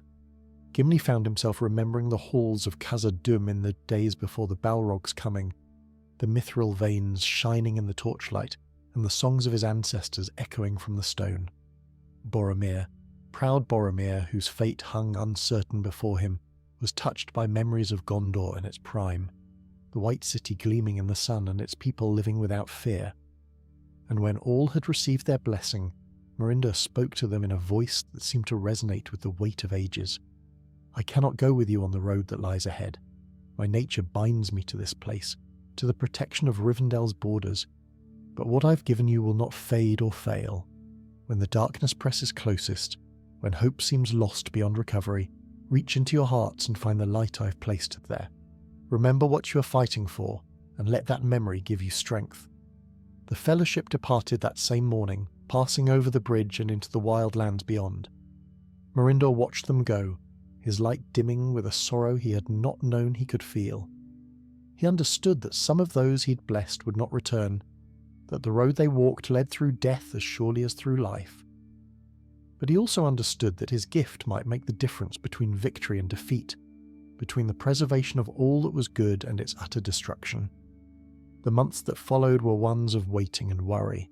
News came to Rivendell in scattered fragments, tales of battles fought and hardships endured. The Fellowship had broken upon the shores of Amon Hen, its members scattered to different fates. Yet the ring continued its journey toward Mount Doom, borne by the smallest and seemingly weakest of the company. Gandalf fell and rose again, returning to Middle-earth as Gandalf the White, his power transformed and magnified by his sacrifice. He came to Rivendell briefly, bringing word of all that had transpired and seeking counsel from Elrond before departing once more. In his eyes, Mirinda saw the reflection of fires that burned beyond the circles of the world, and he knew that the wizard had paid a price even greater than the one exacted in the Tower of the Forgotten Valley. And then, on a day when spring was just beginning to warm the air and the first flowers were pushing through the melting snow, a change swept across the world. Mirinda felt it before any news could arrive, a lifting of shadow so sudden and complete that it seemed almost like a physical weight being removed from his shoulders. The Eye of Sauron had closed forever, and the darkness that had threatened to consume all of Middle-earth had been unmade. The celebrations that followed were beyond anything Rivendell had known in an age. Elves sang songs of victory that would be remembered for centuries, and messengers arrived bearing news of triumph on every front. The ring had been destroyed, cast into the fires of Mount Doom by the same small hobbit who had first offered to carry it. Frodo had succeeded where all the great powers of the world would have failed, and in his success he had vindicated the hope that Mirinda had woven into his heart. Gandalf returned to Rivendell one final time, in the summer after the war's ending. He was preparing to leave Middle-earth forever, to sail into the west with the ring-bearers and the last of the great elves. But before he departed, he came to say farewell to the being he had transformed and the friend he had found in the most unlikely of places. "You have fulfilled your purpose," Gandalf said, his voice soft with emotion. "The memories you preserved sustained the Fellowship through their darkest hours. Frodo himself told me that in the final moments, when his will nearly failed, he felt a warmth in his heart that gave him the strength to continue. That was your gift, Mirinda. That was what you gave to the world. The sphere pulsed with a light that seemed almost tearful. And what becomes of me now? My purpose has been fulfilled, the darkness defeated. Am I to simply exist, gathering memories until the ending of the world? Gandalf smiled, and in his expression Merinder saw the wisdom of ages and to the compassion that had first reached across the divide between them. You will continue as you have begun, Keeper of Memories. The world will always need those who preserve what is precious, and though I must leave, you will never truly be alone. The memories we share bind us together across any distance. Remember that, Merinder, and find peace in the knowledge that you have made a difference. The wizard departed with the ships that sailed from the Grey Havens, passing out of mortal sight and into the legends that would be told for generations to come. And Merinder remained in Rivendell, a keeper of memories in a world made new by sacrifice and hope. He continued to gather the precious moments of those who came to him, preserving them against the fading of time, and in his heart, brightest among all the memories he held, burned the recollection of a grey wanderer who had seen potential for good in the darkest of beings and had given everything to bring that potential to light. Thus ends the tale of the Keeper of Memories as it is told in the hidden valleys of Middle-earth, where the echo of ancient songs still lingers on the wind and the light of stars remembered shines eternal. Story 2. In the twilight years of the Third Age, when shadows gathered in forgotten corners of Middle-earth and whispers of ancient evils stirred in places long thought purified by time, there came to Gandalf the Grey a summons most urgent and strange. The message arrived not by raven nor by ranger, but upon the lips of a dying man who had walked 3 days without rest to reach the wizard where he sojourned in the house of Tom Bombadil, that singular being whose domain lay between the Old Forest and the Barrow Downs. The man was called Aldric, a fisherman from the village of Merivale, which nestled upon the shores of the Twilight Mere in the northern reaches of Eriador, far from the well-travelled roads and the watchful eyes of rangers. His clothes hung in tatters upon his gaunt frame, and his eyes held the terrible brightness of one who has witnessed horrors beyond the capacity of mortal tongue to fully describe. When Tom Bombadil brought him into the warmth of his home, where Goldberry sang soft songs by the hearth, the fisherman could speak only in fragments, his voice cracked and hollow as wind through dead reeds. "It takes them," Aldric gasped, clutching at Gandalf's grey robes with fingers that trembled like autumn leaves in a storm. "It rises from the deep when the moon is dark. We hear it singing in voices that are not voices, and those who listen too long walk into the water and do not return. Please, you must help us. There is no one else." Gandalf regarded the man with eyes that had witnessed the ages of the world unfold like pages in a great book. He saw the truth of terror written upon Aldric's weathered face, the genuine horror that no pretense could fabricate. Whatever afflicted the village of Merivale was no mere superstition born of isolation and fear. Something had awakened in the Twilight Mere, something that hungered. "Rest now, friend," Gandalf said gently, easing the man back upon the cushions that Goldberry had prepared. "Your message has been delivered. I will journey to your village and see what may be done." But Aldric's grip only tightened, his eyes growing wider still. "You do not understand, wizard. It knows everything. It spoke my name before I fled, spoke it in my mother's voice though she has been dead these 20 winters. It called to me, promised me peace, promised an end to sorrow, and I wanted to go to it. I wanted to walk into the water and let the darkness take me. Only the thought of my children kept me running." His strength gave out then, and he collapsed into the deep sleep of utter exhaustion. Tom Bombadil hummed a low tune as he covered the fisherman with a woolen blanket, his bright blue eyes meeting Gandalf's with an expression that held neither fear nor surprise, only the ancient knowing of one who remembered the world when it was young. "Old Tom knows that mere," Bombadil said, his voice carrying the cadence of song even in speech. "Knew it when the stars were brighter and the shadows had not yet learned to hunger. Something sleeps there, old friend, something that was before the enemy took his first dark throne. Not evil as men reckon evil, but ancient and forgotten, dreaming dreams that bleed into waking minds." "What can you tell me of it?" Gandalf asked, filling his pipe with old Toby though he did not light it, finding comfort in the familiar ritual even as his thoughts grew troubled. Tom Bombadil laughed, a sound like water over smooth stones. "Old Tom does not go where the mere water mirrors the empty sky. That is not Tom's country. But the Water Woman knows, yes. Goldberry remembers when her sisters swam in those depths before they fled to cleaner springs. Goldberry ceased her singing and turned to face them, her beauty radiant as moonlight upon still water. In her eyes dwelt the memory of rivers and rain, of the great waters that had flowed through the Middle-earth since its first making. When she spoke, her voice carried the murmur of distant streams and the patience of deep pools. "There is a spirit in the Twilight Mere," she said softly. "It was placed there in the elder days by those who wished to forget what they had done. They bound it with songs of sorrow and chains of regret, and for long ages it slumbered beneath the weight of their guilt. But the singers are gone now, and their songs have faded.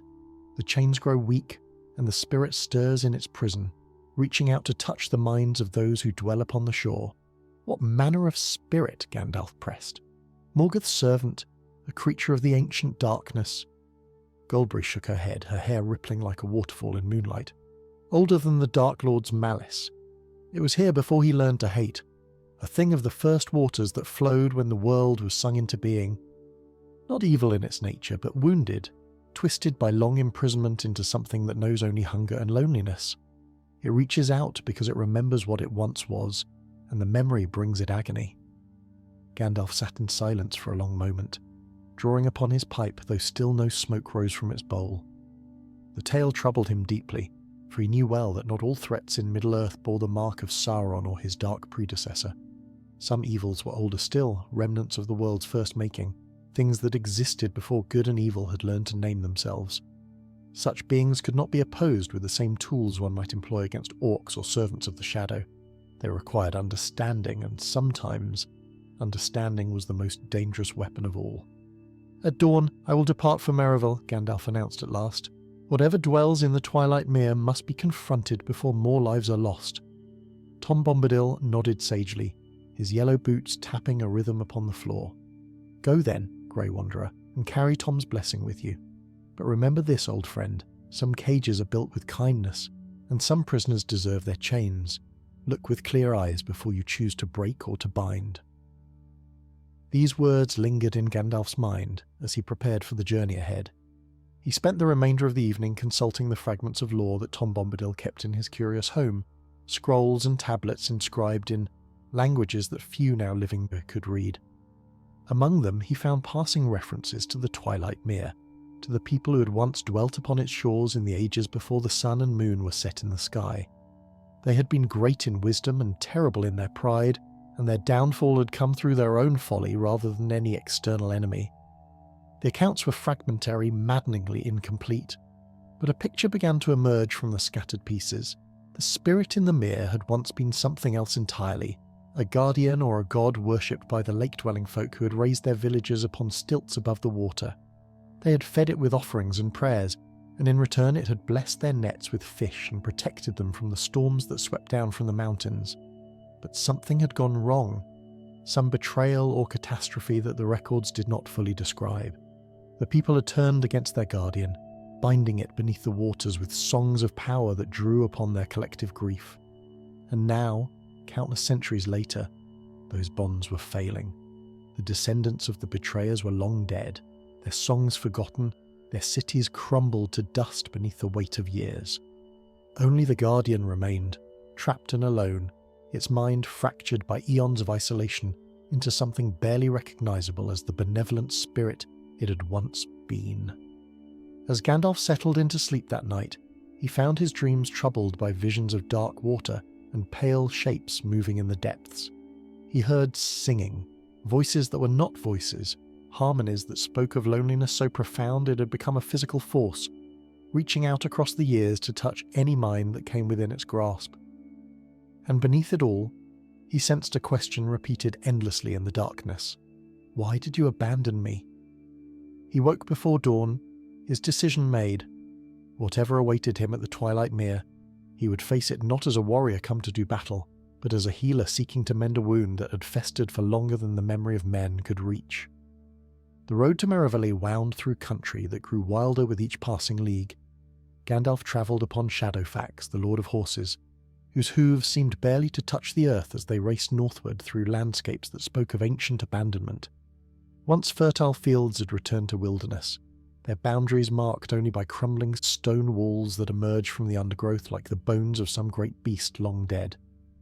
Villages that had thrived in better days now stood empty, their thatched roofs collapsed inward and their doors hanging open upon rusted hinges, as though the inhabitants had simply walked away one day and never returned. The wizard noted these signs of desolation with a heavy heart. This region of Eriador had never fully recovered from the wars of the Second Age, when the armies of Sauron had swept across the land like a tide of shadow. The few settlements that remained clung to existence with stubborn determination, their people eking out livings from soil that seemed reluctant to yield its bounty. It was no wonder that the folk of Merival had not sought help from neighbouring villages. There were no neighbouring villages left to seek. On the third day of his journey, as the sun began its descent toward the western horizon, Gandalf crested a ridge and beheld the Twilight Mere spread out before him. The lake was vast, far larger than he'd anticipated, its waters stretching toward the distant mountains like a mirror of polished obsidian. No wind disturbed its surface, and the reflection of the sky was so perfect that it seemed one could step from the shore directly into the heavens above.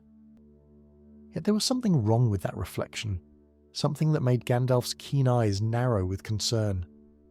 The sky above was painted in hues of orange and gold as the sun set, but the water showed only grey, an endless expanse of colourless twilight that gave the mere its name. Merival itself huddled upon the southern shore, a collection of perhaps 30 buildings, constructed from the grey stone that littered the surrounding hillsides. Smoke rose from a handful of chimneys, but far fewer than such a village should have produced at the supper hour. As Gandalf rode down the slope toward the settlement, he observed figures moving between the buildings with the hunched, hurried gait of people who feared to linger too long in the open air. None of them looked toward the mere. None of them looked up at all. The wizard was met at the village boundary by a woman of middle years whose face bore the weathered lines of one accustomed to hardship. Her hair, once dark, was now heavily streaked with grey, though Gandalf suspected she was younger than her appearance suggested. She clutched a wooden staff in her hands, not as a walking aid but as a weapon, and her eyes held the desperate alertness of a hunted animal.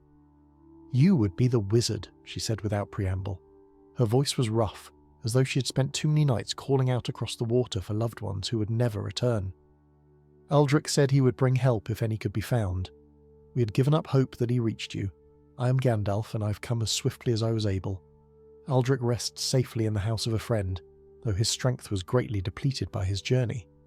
"You are the village leader?" The woman laughed, a bitter sound devoid of humour. "I am Mira, and I lead only because there is no one else left who will do it. Our elder walked into the mere a fortnight past. Our healer followed 3 days later. Every night we lose another, drawn by the singing that comes across the water when darkness falls. Those who remain barricade themselves indoors and stuff their ears with wax. But still the voices find us in our dreams." She gestured toward the mere, her hand trembling visibly. "It was not always so. For generations my people have lived beside these waters, fishing its depths and giving thanks for its bounty. We knew it was haunted, of course. The old stories speak of something that dwells below, something that must not be disturbed. But we kept the old ways, made the old offerings, and it left us in peace, until 3 moons ago when Aldrich's son cast his net in waters where net should never be cast." "What did he find?" Gandalf asked, his voice grave. Mira's face paled at the memory. A chain of some metal none of us had ever seen, dark as midnight and cold as winter ice. It was tangled in his net, and when he tried to free it, it snapped, just a single link broken by accident rather than design. But that night the singing began, and we have known no peace since. Gandalf dismounted from Shadowfax and approached the shore of the mere, his staff held before him like a torch against the gathering dusk. The water lay still and silent, betraying nothing of what lurked in its depths. Yet as he extended his senses outward, reaching with faculties that mortals did not possess, he felt the presence beneath the surface. It was vast and ancient and desperately, achingly alone. It pressed against the boundaries of its prisons, like a child pressing its face and back against a window, watching a world it could not reach, and it was aware of him. The moment his consciousness touched the edge of its perception, Gandalf felt the full weight of its attention turn toward him. It was not hostile, not precisely, but the intensity of its regard was overwhelming. like standing in the path of an avalanche or beneath a wave too large to comprehend. For a single vertiginous instant, he experienced its loneliness, its confusion, its desperate hunger for connection after countless ages of isolation. Then the contact broke, and he found himself gasping for breath upon the shore, his heart pounding against his ribs. "You felt it," Mira said. "It was not a question. Everyone feels it eventually. That is how it takes them. It shows them its pain, and they cannot bear to leave it suffering alone." Gandalf straightened, composing himself with an effort of will that drew upon centuries of discipline. "This is no mere haunting," he said quietly. "The being in this lake was imprisoned here long ago by people who had cause to regret their actions. The chain that Aldrich's son broke was part of its binding, and now it strains against what remains, reaching out to anyone whose mind it can touch." "Can you stop it?" Mira asked. And beneath the hardness in her voice, Gandalf heard the trembling hope of one who has nothing left to cling to. "Can you bind it again? Or destroy it? Or do whatever must be done to give us peace?" The wizard was silent for a long moment, his eyes fixed upon the grey expanse of the mere. The easy answer would have been to promise victory, to reassure this frightened woman that he would vanquish the threat and restore safety to her village. But Gandalf had never been one for easy answers, and the truth was far more complicated than simple victory or defeat. "I do not know yet what can be done," he admitted. "The creature in this lake is not evil in the way you might understand evil. It does not seek to harm you out of malice or cruelty. It reaches out because it is alone, because it has been alone for so long that it has forgotten how to exist in any other way. To destroy such a being would be a tragedy, but to leave it as it is would be a danger to all who dwell upon these shores." Mira's expression hardened. "Tragedy or not, my people are dying. If you cannot help us, wizard, then say so plainly and be on your way. We have no time for philosophy when we are burying our neighbours each morning." "I did not say I would not help," Gandalf replied gently. "Only that the path forward is not yet clear to me. I must learn more about what was done here in ages past, understand the nature of the binding and why it was placed. Only then can I determine how to proceed without making matters worse than they already are." He turned from the water and fixed Mira with his penetrating gaze. "Tell me everything your people remember about the mere, every story, every legend, every fragment of song or verse that has been passed down through the generations. Somewhere in your traditions lies the key to understanding what we face, and understanding must come before action." Mira studied him for a long moment, weighing his words against her desperation. At last she nodded, though her expression remained guarded. "Come then. There is an old woman in the village who knows more of the old tales than anyone living. If answers exist, she may be able to provide them." As they walked toward the village, the last light of the sun faded from the sky, and across the still surface of the Twilight Mere, the singing began. The singing rose from the mere like mist rising from water at dawn, formless and pervasive, impossible to locate yet impossible to ignore. It was not music as mortals understood music, with melody and rhythm and the structure that gave shape to sound. Rather, it was emotion made audible, a wordless expression of longing so profound that it bypassed the ears entirely and resonated somewhere deep within the chest. Gandalf felt it tugging at something essential within himself, some buried need for connection that even a wizard of his years and wisdom could not entirely suppress. Around him, the villagers of Merival hurried to complete their evening rituals before the singing could take hold. Doors slammed shut with a desperate finality.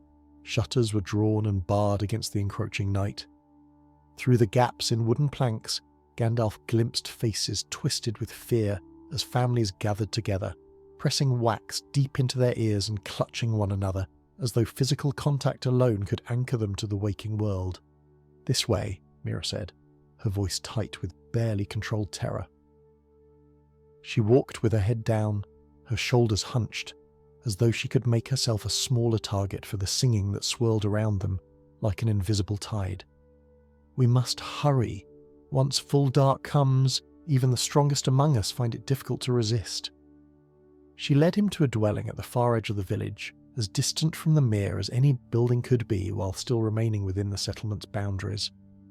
It was older than the other structures, its stones worn smooth by centuries of wind and rain, and runes of protection had been carved into the lintel above the door, in a script that Gandalf recognized as predating the current age of the world. Someone, long ago, had known enough to fear what dwelt in the mere and had taken precautions accordingly. The interior was dim and close, lit only by the guttering flame of a single tallow candle. Dried herbs hung from the rafters in bundles, filling the air with a pungent sweetness that did something to muffle the incessant singing outside. In the corner farthest from the door, wrapped in blankets despite the warmth of the evening, sat the oldest hobbit Gandalf had ever encountered outside of the Shire itself. She was ancient beyond reckoning, her face a landscape of wrinkles so deep they seemed carved rather than grown, her eyes milky with cataracts yet somehow still sharp with intelligence. Her hands, gnarled as the roots of an oak tree, clutched a wooden bowl filled with some dark liquid that steamed gently in the candlelight. When she raised her head at their entrance, Gandalf saw recognition flicker across her features, recognition not of him specifically, but of what he represented. "So," she said, and her voice was the whisper of wind through dead reeds, the settling of ancient stones. "They have sent a wizard at last." I wondered if they would remember, in the great halls of power, that we still exist here at the edge of forgetting. I wondered if anyone would come before the last of us walked into the water. "I am Gandalf," the wizard said, lowering himself to sit cross-legged upon the floor before her. His staff he laid across his knees, its wood warm beneath his fingers. "I have come to learn what I can of the spirit in the mere, and if possible to find a way to end the suffering it causes."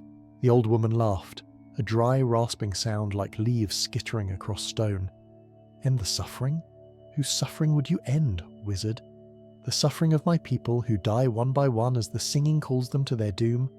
Or the suffering of the one who sings, who has known nothing but darkness and chains for longer than this village has existed? Longer than the kingdom of Arnor rose and fell, longer than the memory of elves can reach?" "Both, if such a thing is possible," Gandalf replied. "But to find that path I must first understand what was done here and why. The accounts I've found speak only in fragments. They tell of a guardian spirit, of a betrayal, of a binding wrought in grief. They do not tell me what truly happened or how the binding might be mended." The old woman was silent for a long moment, her clouded eyes fixed upon some distant point beyond the walls of her dwelling.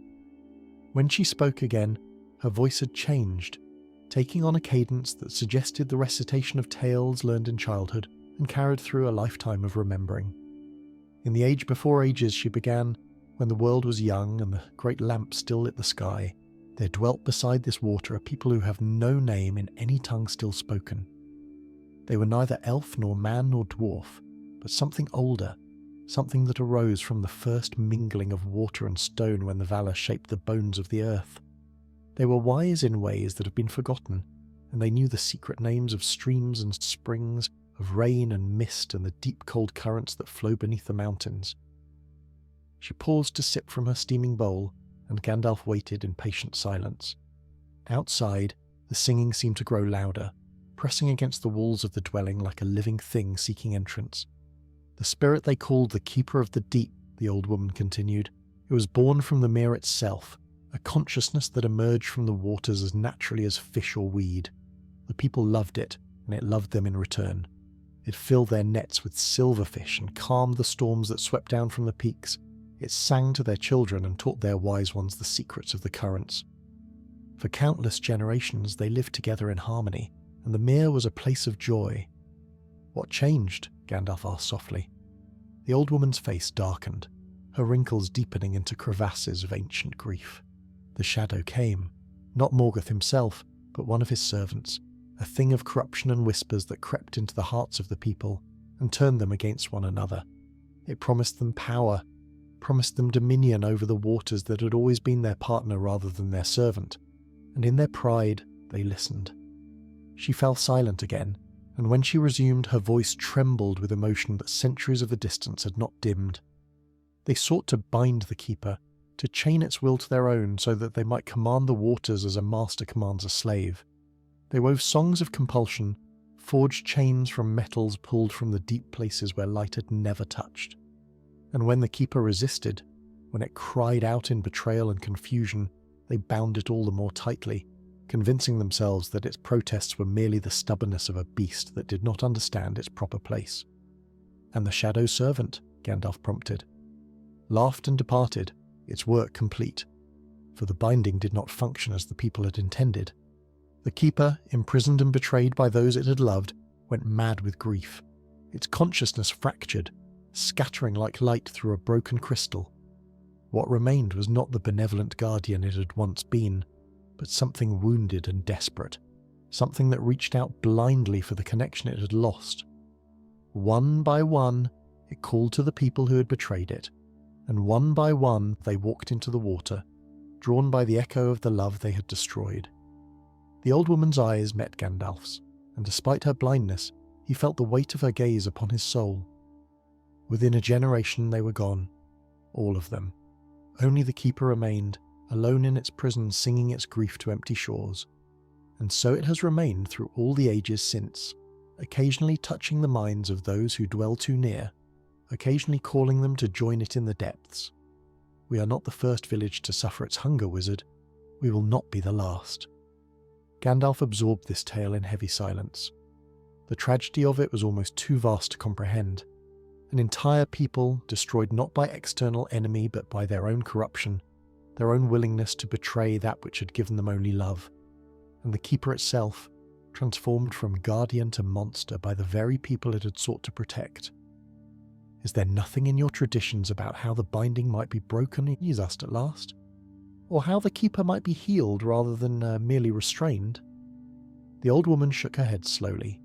The songs that bound it were sung by those who knew its true name, and that name has been lost since the last of them walked into the water. Without the name, the binding cannot be unmade, and without understanding what the keeper has become, any attempt to heal it might only make matters worse. It no longer remembers what it was, wizard. It knows only its pain and its loneliness, and its desperate need for the connection it lost. Outside, the singing reached a crescendo, and somewhere in the village a door creaked open. Mira cursed and bolted from the dwelling, her shouts echoing through the night as she raced to prevent another villager from answering the Mira's call. Gandalf rose to follow, but the old woman's hand shot out with surprising speed, catching his wrist in a grip like iron. "There is one more thing you must know," she whispered urgently. "The chain that was broken, it was not merely a chain. It was forged from the tears of those who betrayed the Keeper, crystallized into metal by their guilt. Each link represented a soul that had walked into the water, a life given in payment for the sin of binding.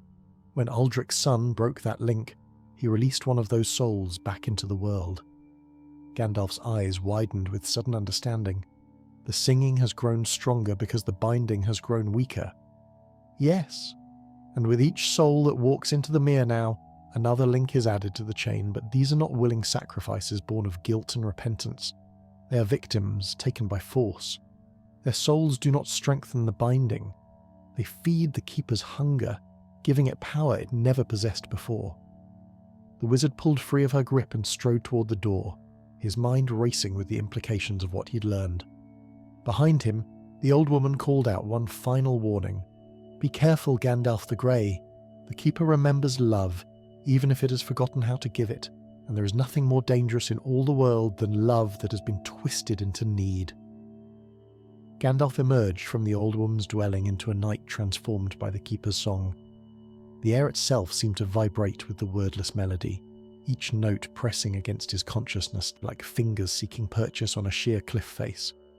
Above, the stars had dimmed, obscured by a mist that rose from the Mere and spread across the village like a shroud of pale silk. Through this mist, shapes moved with dreamlike slowness, figures that might have been villagers or might have been phantoms summoned from the depths of memory itself.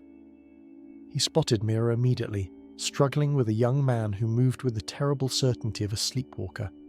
The youth's eyes were open but unseeing, fixed upon the distant gleam of the Mere with an expression of longing so intense it bordered on ecstasy. His feet carried him forward step by inexorable step, heedless of the woman who clung to his arm, heedless of her desperate pleas for him to wake, to remember, to resist the call that echoed in the chambers of his heart. Gandalf strode forward, his staff blazing suddenly with white light that cut through the mist like a blade through cobwebs. The singing faltered just for an instant, and in that instant the young man stumbled, confusion replacing the terrible peace that had masked his features. Mira seized the opportunity, dragging him backward toward the nearest dwelling, her voice sharp with the authority born of too many nights spent wrestling her people back from the edge of oblivion. "Inside," she commanded, her words cutting through the renewed singing like stones cast into still water. "Bar the door, and do not open it again till dawn, no matter what you hear." The young man obeyed, his movements clumsy with the after-effects of the Keeper's influence. As the door slammed shut behind him, Mira turned to Gandalf, her face pale in the light of his staff, but her eyes burning with a fierce determination that refused to yield to despair. "That is the third time this week I have pulled Aldrich's nephew back from the water," she said, her breath coming in ragged gasps. "Each time he goes deeper into the trance before I can reach him. Each time it takes longer for him to wake. Soon I will not be fast enough, and we will lose another." Gandalf lowered his staff, allowing the light to dim to a soft glow that pushed back the mist without banishing it entirely. Around them, the village had gone still, its inhabitants either safely barricaded within their homes or already lost to the Mere's inexorable pull.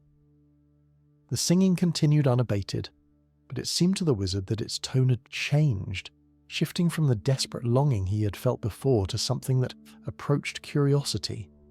The Keeper was aware of his presence now, truly aware, and it was studying him as intently as he studied it. "I've learned much from your elder," Gandalf said quietly, "but knowledge alone will not suffice to end this threat. I must go to the Mere itself, must make contact with the Keeper and determine whether anything of its original nature remains.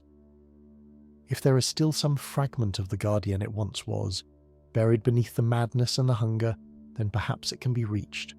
Perhaps it can be healed." Mira's expression shifted from determination to something approaching horror. "You cannot mean to enter the water. Those who go into the Mere do not return. The Keeper takes them, consumes them, adds their souls to its collection like a miser adding coins to a hoard. You would be throwing your life away." "I do not intend to be taken," Gandalf replied, though even as he spoke the words, he felt the weight of uncertainty pressing upon his shoulders.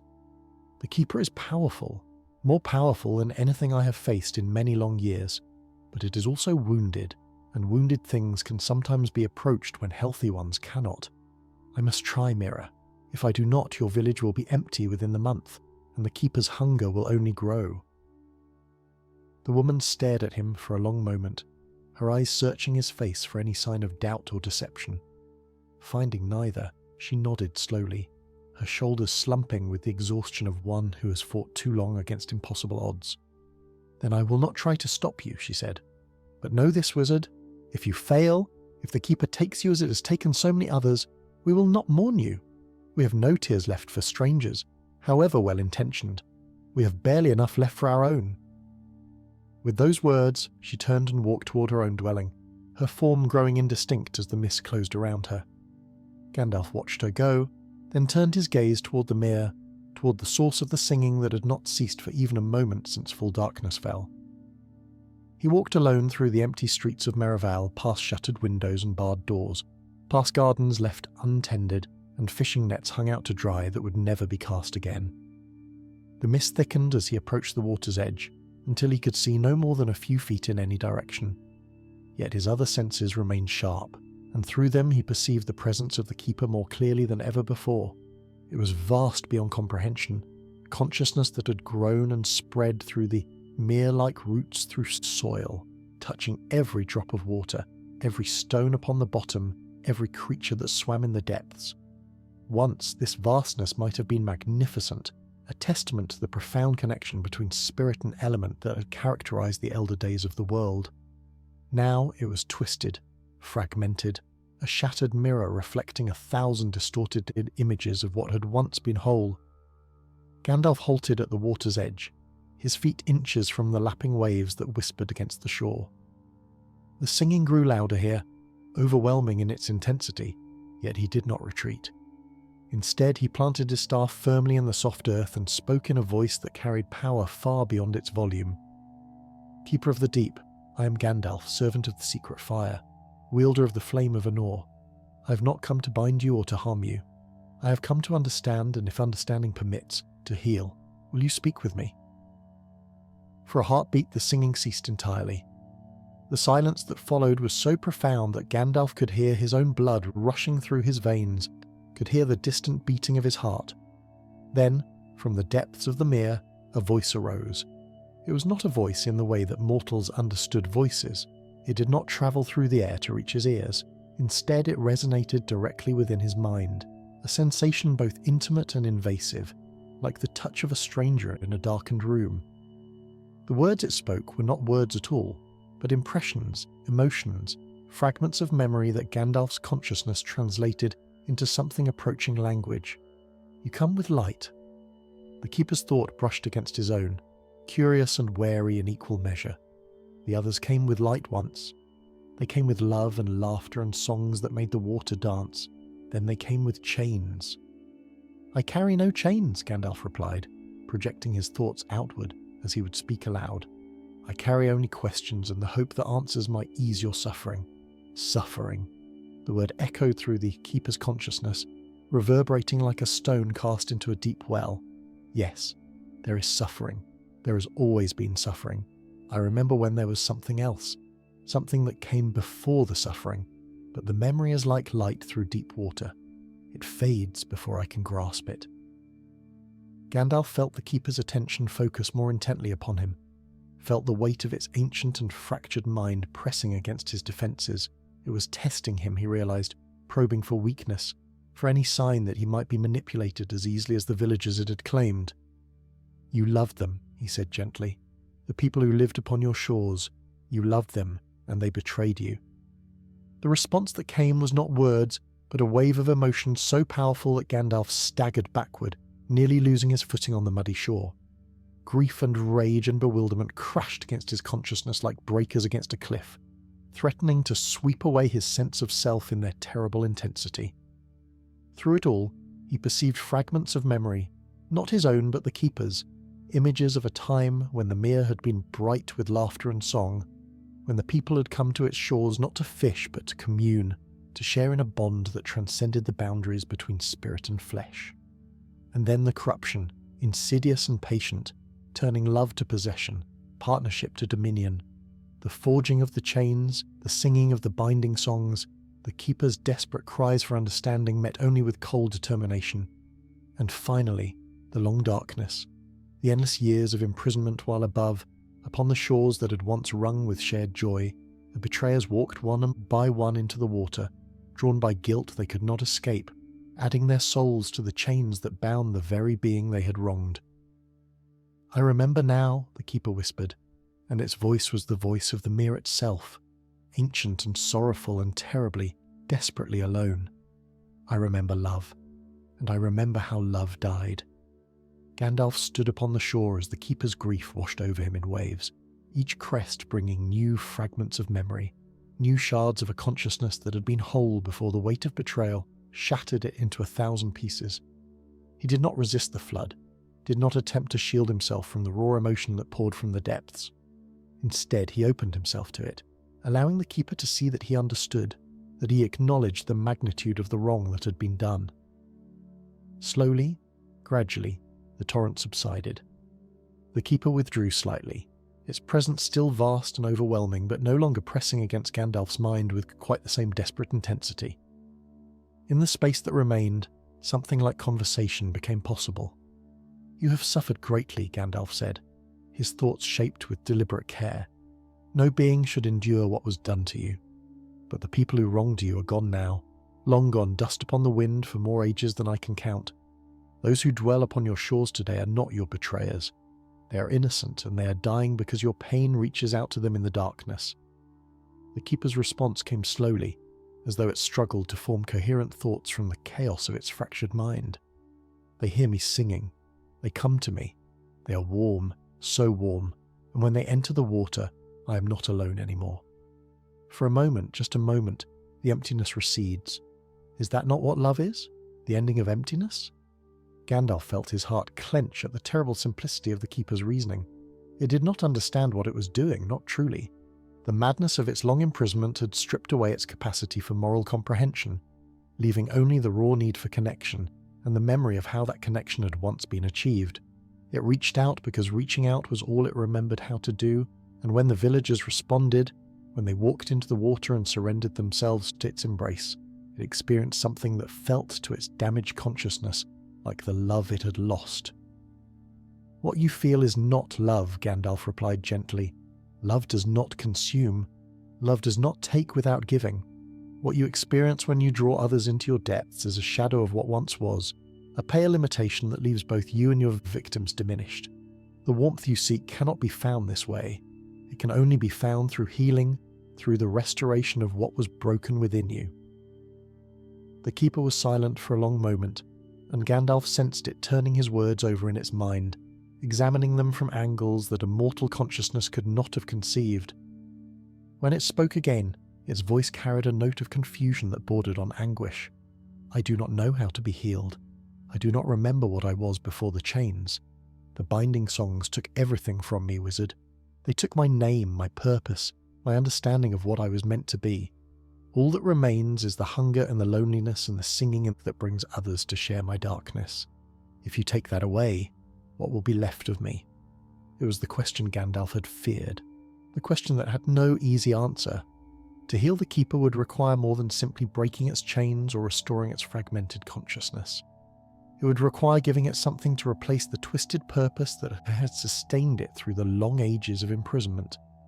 Without such a replacement, the Keeper might simply cease to exist, its sense of self dissolving into the mere like mist into morning air.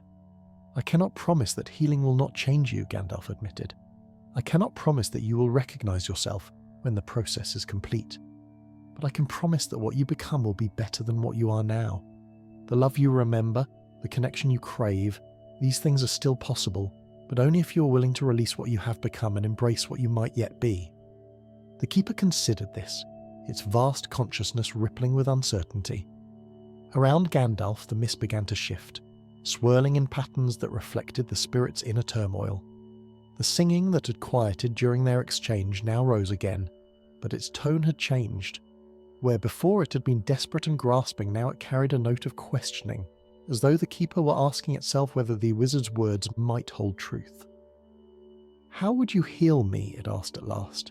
"The ones who bound me are gone, and their songs with them. The chains they forged cannot be broken by force, for they are made from the crystallized grief of those who betrayed me.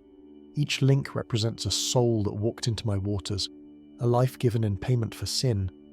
To break them would be to release those souls back into a world that no longer remembers them." Gandalf nodded slowly, though he knew the Keeper could not see the gesture. It was as the old woman had said. The binding was not merely physical or magical, but woven from the substance of guilt itself, a prison constructed from the remorse of those who had committed the original wrong. Such a binding could not be undone by any power he possessed. It could only be transformed, its nature altered from imprisonment to something else entirely. "The chains that bind you were forged from grief," he said carefully. "But grief, like all things, can change with time. It can harden into bitterness, as it has done within you, or it can soften into acceptance, into understanding, into the recognition that what is done cannot be undone but can be transcended. If the souls that comprise your chains could be brought to such understanding, if they could release their guilt not through punishment but through forgiveness, then the chains themselves might transform. Forgiveness." The word echoed through the Keeper's consciousness, strange and unfamiliar. "The ones who bound me asked for no forgiveness. They walked into my waters because they could not bear the weight of what they had done, not because they sought to make amends. Their grief was for themselves, not for me." "Yes," Gandalf agreed, "and that is why the binding has held for so long. True forgiveness cannot be given to those who do not seek it, and your betrayers sought only escape from their guilt, not redemption from their crime. But you are not bound by their limitations, Keeper. You have the power to offer what they never asked for, to forgive them despite their failure to request it, and in doing so, to transform the very nature of your imprisonment." The silence that followed was longer than any that had come before. Gandalf felt the Keeper withdrawing into itself, diving deep into memories it had not touched for ages uncounted, sifting through the fragments of its shattered consciousness for some understanding of what the wizard proposed. Around him, the mist began to thin, and through its parting veils, he glimpsed the mere itself, its surface no longer grey and lifeless but touched with the faintest hint of colour, as though dawn approached though hours remained until sunrise. "You ask me to forgive those who destroyed me," the keeper said at last, and its voice was small now, uncertain, like a child confronting a truth too vast for comprehension. "You ask me to release the hatred that has sustained me through the darkness, to embrace the very souls that forged my chains. How can such a thing be possible? How can love grow where betrayal has planted its roots so deep?" Gandalf felt a surge of hope at the question, for it was exactly the right question, the question that opened the door to healing rather than closing it. The keeper was not refusing, was not retreating into the comfortable certainty of its rage and grief. It was genuinely asking, genuinely seeking to understand, and that willingness was the first step on a journey that might yet lead to redemption. "Love does not grow where betrayal has planted its roots," he replied. "It grows despite those roots, in the cracks and spaces where light still penetrates. You were a being of love once, Keeper. That capacity was not destroyed by your imprisonment, merely buried beneath the weight of your pain. If you choose to reach for it, if you choose to offer forgiveness not because your betrayers deserve it, but because you deserve to be free of your hatred, then the transformation can begin." The keeper was silent again, but this silence felt different from those that had come before. It was not the silence of withdrawal or confusion, but the silence of contemplation, of a vast consciousness wrestling with concepts that challenged the very foundations of its existence. "And what of those I have taken?" it asked finally. "The innocents who answered my singing, who walked into my waters and did not return. Can they be forgiven as well? Can they be released?" Gandalf's heart quickened at the question, for he had not expected the keeper to consider those it had harmed. It was a sign, however small, that something of its original nature remained, some capacity for concern beyond its own suffering. "That," he said gently, "is something we must discover together." The night deepened around Gandalf as he stood upon the shore, locked in communion with a consciousness older than the kingdoms of men. The mist had thinned to gossamer threads that drifted lazily across the surface of the mere, and through them he could see the water itself beginning to change. Where before it had reflected only that strange, colourless twilight, now faint traces of starlight glimmered upon its surface, as though the keeper's willingness to consider forgiveness had already begun to alter the nature of its prison. But Gandalf knew that willingness alone would not be enough. The chains that bound the keeper were forged from the crystallized grief of an entire people, each link representing a soul that had surrendered itself to the depths in payment for betrayal. To transform those chains, to change their nature from imprisonment to something else, would require more than words or intentions. It would require a ritual of forgiveness enacted at the deepest level of consciousness, a choosing that engaged not merely the keeper's shattered mind, but the very souls that comprised its binding. "I must enter the water," Gandalf said, and even as he spoke the words, he felt the weight of what he proposed settling upon his shoulders, like a mantle of stone. The souls that form your chains are not merely components of a binding, they are spirits, trapped between existence and oblivion, unable to move forward because they cannot release the guilt that defines them. If forgiveness is to transform your prison, it must be offered to each of them individually, and it must be accepted. The keeper's response came slowly, laden with the caution of one who had learned through ages of suffering that hope was often the cruelest illusion of all. "If you enter my waters, you will be within my grasp. I do not know if I can resist the hunger that rises when warmth approaches. I do not know if the part of me that reaches and takes can be held in check long enough for your ritual to be completed." "Then we must find a way to strengthen that resistance," Gandalf replied. "The hunger you speak of is not truly you, Keeper. It is a symptom of your wounding, a desperate response to the loneliness that has been your only companion through the long darkness. If we can remind you of what you were before the betrayal, if we can awaken the guardian that once blessed these waters with abundance and joy, then perhaps that part of you can hold the hunger at bay while I work." The keeper considered this, its vast consciousness turning inward to search for the fragments of identity the wizard described. It was a painful process, Gandalf sensed, like probing a wound that had never healed, seeking healthy tissue beneath layers of corruption. But the keeper did not flinch from the task. Whatever else the ages of imprisonment had taken from it, they had not destroyed its courage. "I remember," the keeper said at last, and its voice carried a wonder that bordered on grief. I remember the children who came to my shores, the little ones who splashed in my shallows and caught silver fish in their small hands. I remember their laughter, how it made my waters dance with reflected joy. I remember wanting nothing more than for them to be happy, for their nets to be full and their hearts to be light. Is that what you mean by guardian? Is that what I was? Yes, Gandalf replied, his own heart swelling with the bittersweet beauty of the memory. That is what you were, and that is what you may yet be again. Not for the people who betrayed you, for they are beyond all reaching now, but for those who dwell upon your shores today. They are innocent, Keeper. They came to this place knowing nothing of the wrongs committed in ages past. They fish your waters and tell their children stories of the spirit in the deep, stories that have been twisted by fear but that still carry echoes of the love that once bound your kind and theirs together. The Keeper fell silent, and Gandalf felt it reaching outward, extending its awareness beyond the boundaries of the mere to touch the village that huddled upon its shore. For the first time in centuries, perhaps millennia, it perceived the people of Merivale not as sources of warmth to be consumed, but as beings in their own right, frightened and suffering and desperately hoping for deliverance. It felt their prayers, whispered behind barred doors. It felt their grief for those already lost. It felt their love for one another, fierce and protective despite the shadow that hung over their lives. They're afraid of me, the Keeper said, and there was something almost like shame in his voice. They fear me as their ancestors once feared the darkness that dwelt beyond the mountains.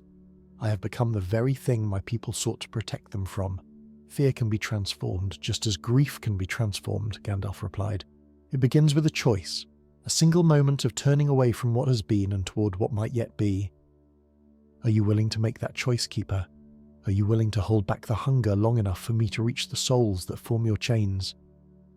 The Keeper's response was not words, but action. Across the surface of the mere, the faint starlight that had begun to glimmer grew stronger, spreading outward from some central point deep beneath the water, until the entire lake shone with a pale luminescence. The singing that had haunted the village all night long changed its character, shifting from the desperate longing that had drawn so many to their doom into something softer, something almost apologetic. I will try, the Keeper said. For the memory of what I was and for the hope of what I might become, I will try. Gandalf nodded, then began the process of preparing himself for what lay ahead. He removed his grey cloak and laid it upon the shore, then placed his staff beside it, though he knew he would need its light in the darkness beneath the water. He spoke words of power over himself, words that would protect his body from the cold and his lungs from the need for air. He was no elf to breathe beneath the waves as easily as above them, but the arts he had learned in his long existence included methods for surviving in places where mortals were not meant to go. At last, when all was ready, he waded into the mere. The water was cold despite the words of protection, cold in a way that had nothing to do with temperature and everything to do with the accumulated sorrow that had seeped into every drop across the ages of the Keeper's imprisonment. As Gandalf descended, the luminescence that had spread across the surface seemed to gather around him, lighting his way but also watching, waiting, testing his resolve. He felt the hunger the Keeper had spoken of, a vast and shapeless need that pressed against his consciousness from all sides. It whispered to him of rest and release, of laying down the burdens he had carried through so many long years of wandering. It showed him visions of peace, of a darkness that was not frightening but welcoming, an ending to all striving and struggle, and beneath those whispers he felt the Keeper's will straining to hold the hunger in check, fighting against its own nature to give him the time he needed. Deeper and deeper Gandalf descended, past layers of sediment that held the compressed history of millennia, past the bones of creatures that had swum in the mere when the world was young, past the ruins of structures that the lake-dwelling people had built before their corruption and destruction. At last, he reached the bottom, and there, coiled in the deepest darkness, he found the chains. They were beautiful in a terrible way, each link glowing with a faint inner light that spoke of the soul trapped within. They wound around a shape that Gandalf could barely perceive, a form of pure consciousness that had no physical substance, but that occupied space nonetheless. This was the Keeper's core, the essence of what it had been before the binding, and around it, the chains wrapped in layer upon layer of crystallized grief. Gandalf approached the first link, extending his awareness to touch the soul that dwelt within. It flinched from his contact, retreating into itself with the instinctive fear of a being that had known nothing but guilt and darkness for longer than memory could reach. But the wizard did not withdraw.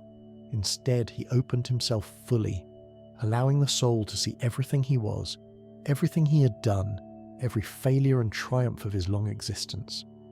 "I come not to judge you," he projected, "but to offer what was never given. Forgiveness, freely bestowed for wrongs that cannot be undone but need not define eternity."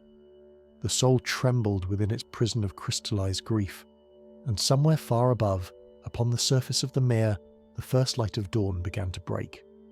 The soul within the first link was ancient beyond reckoning, one of the earliest of the lake-dwelling people to walk into the mere after the binding was complete. Gandalf perceived its identity not as name or face, but as a collection of memories, fragments of a life lived in the days when the world was younger, and the connection between the people and their guardian had been pure and unbroken. This soul had been a singer once, one of those who wove the melodies that made the water dance, and when the corruption came, it had been among the first to add its voice to the binding songs that imprisoned the keeper in chains of sorrow. The guilt that had crystallized around this soul was vast, a weight of remorse so heavy that Gandalf marveled the spirit had not simply ceased to exist beneath its crushing burden. For countless ages, it had hung here in the darkness, aware of the keeper's suffering, aware that its own betrayal had helped create that suffering, yet unable to seek forgiveness or offer recompense. The chains that bound the keeper also bound its betrayers, trapping them in an eternal moment of guilt that permitted neither redemption nor release. "You were deceived," Gandalf projected, allowing his thoughts to flow around the trembling soul like water around a stone.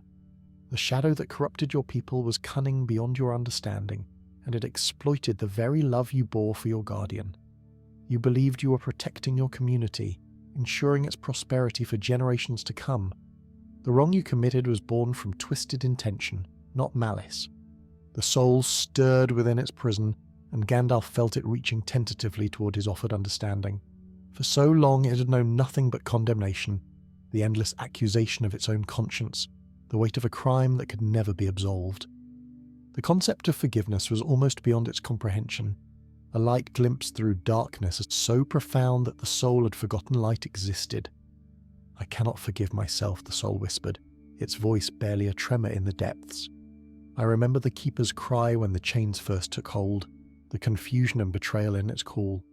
I remember how we continued singing even as it begged us to stop, how we convinced ourselves that its protests were merely the resistance of a beast being tamed. How can such a thing be forgiven?" Gandalf moved closer, allowing his presence to enfold the suffering spirit like a warm cloak against the cold. "The wrong you committed cannot be undone," he acknowledged. "Nothing I offer can change what happened or erase the pain that followed. But forgiveness does not erase, it transforms. It takes the weight of guilt that has imprisoned you for so long and transmutes it into something that can be carried, something that can be released. You have suffered enough, child of the Mere. The Keeper has suffered enough. It is time for the suffering to end." The soul trembled more violently now, its crystalline prison beginning to crack along lines too fine for mortal eyes to perceive. Within those cracks, light began to seep, the first light the soul had seen since it walked into the water so many ages past.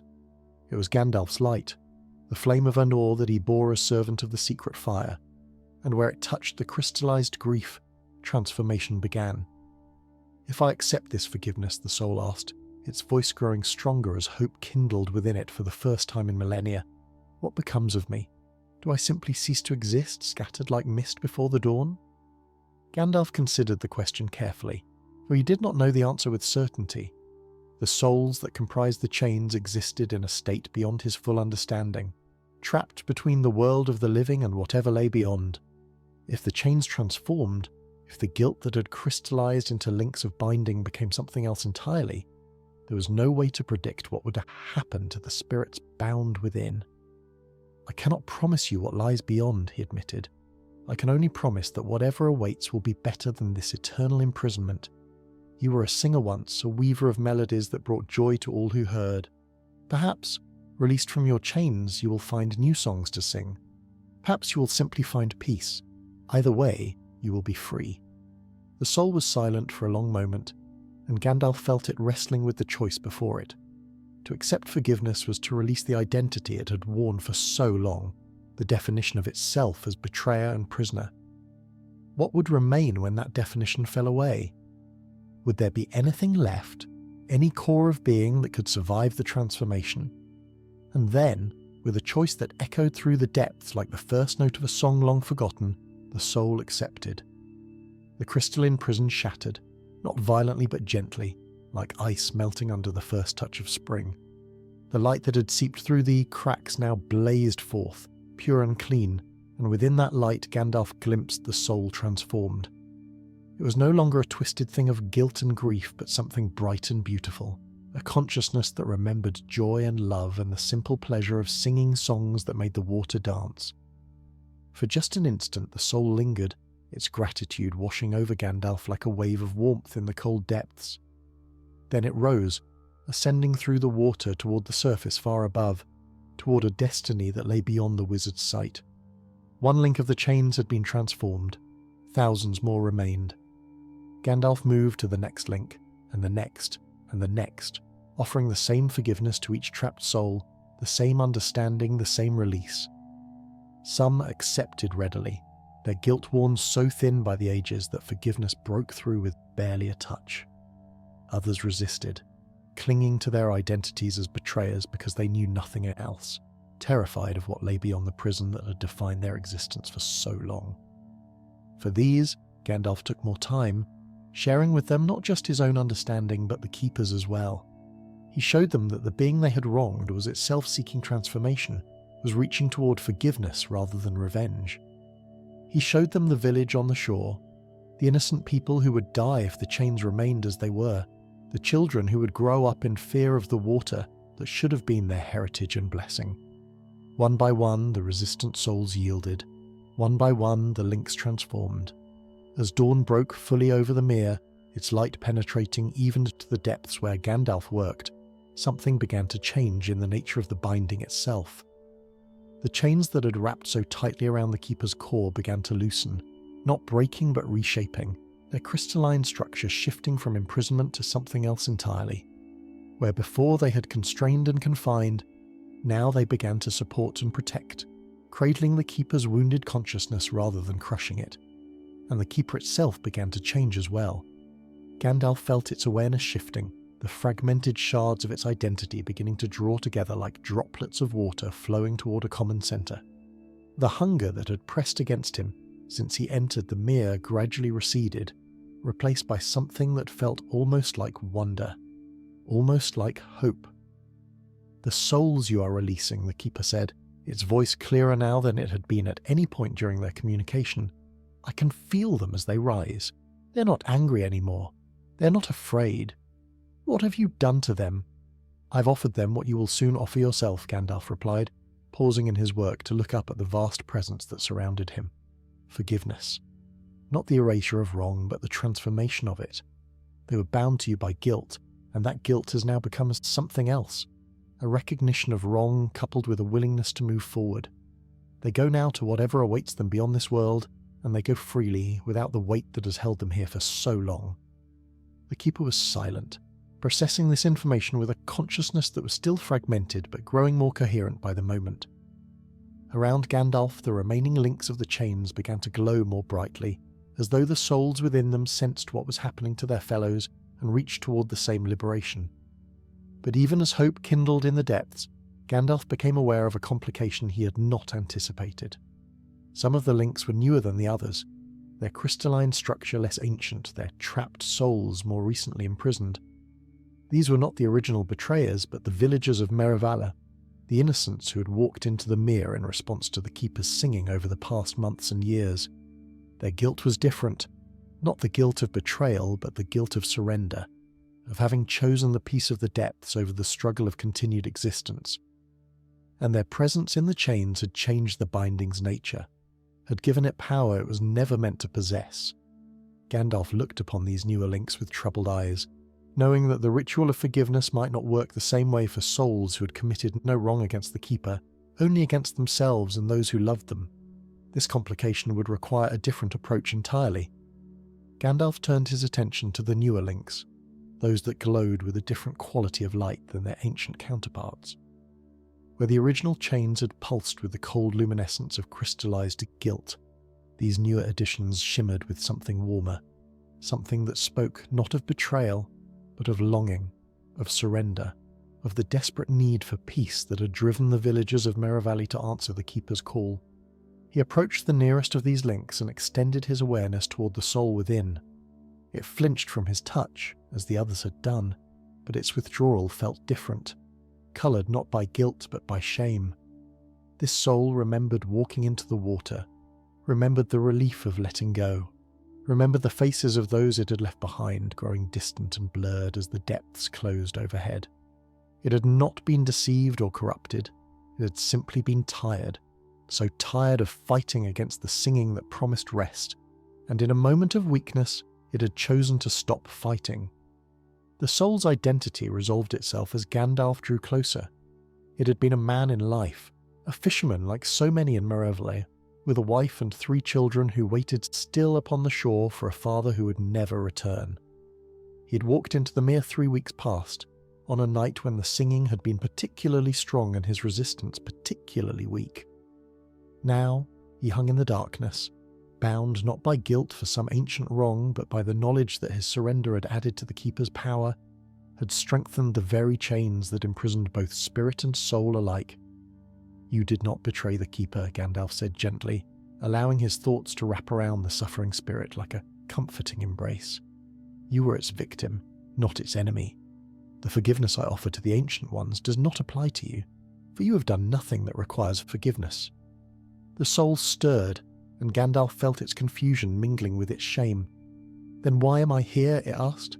"Why am I bound in these chains alongside those who committed such terrible wrongs? I only wanted peace. I only wanted the singing to stop." Gandalf considered the question carefully, searching for an answer that would serve both truth and compassion. "The chains were forged from guilt," he explained, "but guilt takes many forms.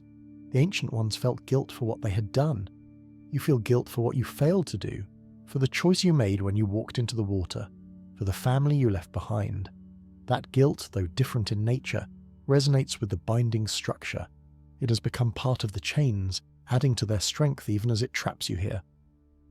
The soul trembled, and Gandalf sensed the depth of its anguish. "My children," it whispered, "my little ones. They will think I abandoned them. They will think I chose the darkness over their love. How can I bear that knowledge for eternity?" "You need not bear it," Gandalf replied, "but your release requires something different from what I offered the Ancient Ones. They needed forgiveness for wrongs committed. You need something else entirely. You need to forgive yourself." The soul recoiled from this suggestion, its shame flaring bright in the darkness.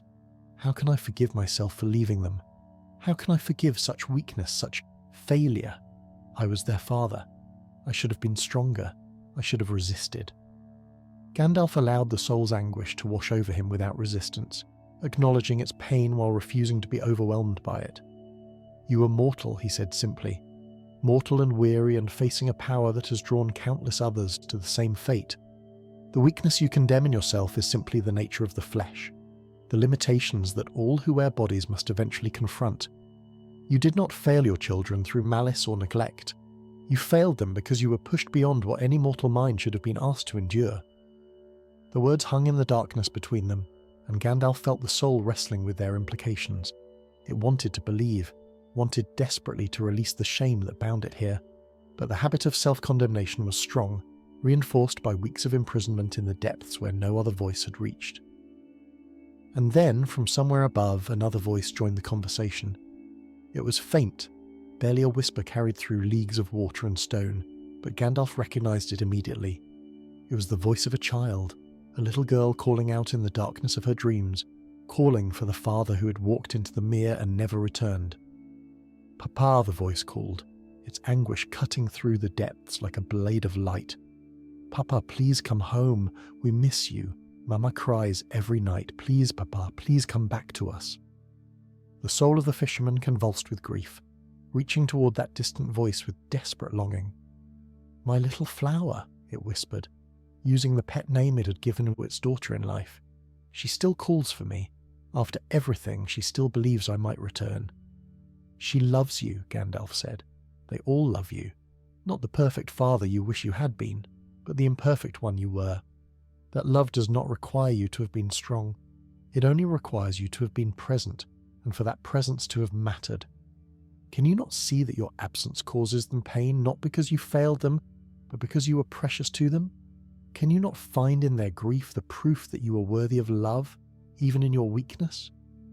The soul was silent for a long moment, and Gandalf felt it turning inward, examining its memories with new eyes. It saw its daughter laughing as he taught her to fish, saw his wife smiling at him across the dinner table, saw his sons looking up at him with the innocent trust of children who believed their father could do anything. These memories were not evidence of his failure, but evidence of his worth, proof that his life had meaning beyond his final moment of surrender. Slowly, tentatively, the crystalline prison around the soul began to change. Unlike the ancient links, which had shattered when forgiveness was accepted, this one seemed to soften, its hard edges blurring as the shame that had formed it transformed into something gentler. Gandalf watched with wonder as the process unfolded, understanding that he was witnessing something new, something that had not been part of the original binding's design. "I forgive myself," the soul whispered, and its voice was stronger now, more certain. "Not because I deserve to fail, but because my failure does not erase what came before. I loved them. I love them still, and that love is more real than my shame." The prison dissolved, not with the dramatic shattering of the ancient links, but with a gentle melting, like frost yielding to the warmth of a spring morning. The soul that emerged was not the bright, transformed being that had risen from the original chains, but something simpler, more human, a father's love preserved beyond death and reaching upward toward the family that waited still upon the shore. "Can I return to them?" the soul asked, its hope almost painful in its intensity. "Can I see them one more time, tell them that I never stopped loving them?" Gandalf shook his head slowly, knowing that the truth would bring pain, but refusing to offer false comfort. "The body you wore is gone, dissolved in these waters. The life you lived is over. But what remains of you, the love that defined you, that can touch them still, in their dreams, in their memories, in the moments when they feel your presence though they cannot see your face. You will be with them, even if they cannot know it, until they are ready to join you beyond the circles of the world." The soul accepted this truth with a grace that surprised even the wizard. It rose slowly through the water, not rushing toward release, but savouring each moment of ascent, as though it knew that this journey was its last and wished to remember every sensation. As it passed through the layers of sediment and history, Gandalf heard it singing, a simple melody that had once lulled children to sleep, and he knew that somewhere upon the shore, 3 small hearts were hearing that song in their dreams and finding comfort in its familiar strains. One by one, Gandalf moved through the remaining newer links, offering to each soul the path to self-forgiveness that had freed the fisherman. Some accepted readily, their hearts already softened by the long isolation of imprisonment. Others required more time, more patience, more careful guidance toward the recognition that their worth was not defined by their final failure. But all of them eventually yielded. As the last of the newer souls rose toward the surface, Gandalf became aware of a profound change in the mere itself. The water that had been cold and heavy with sorrow now felt lighter, cleaner, as though purified by the departures of so many suffering spirits. The chains that had bound the keeper were almost entirely transformed, their crystalline links replaced by something that glowed with soft, warm light rather than cold luminescence. And the keeper itself was awakening at last, its consciousness reassembling from the fragments that had scattered across the ages of imprisonment, becoming whole in a way it had not been since before the binding songs first wove their terrible power around its heart.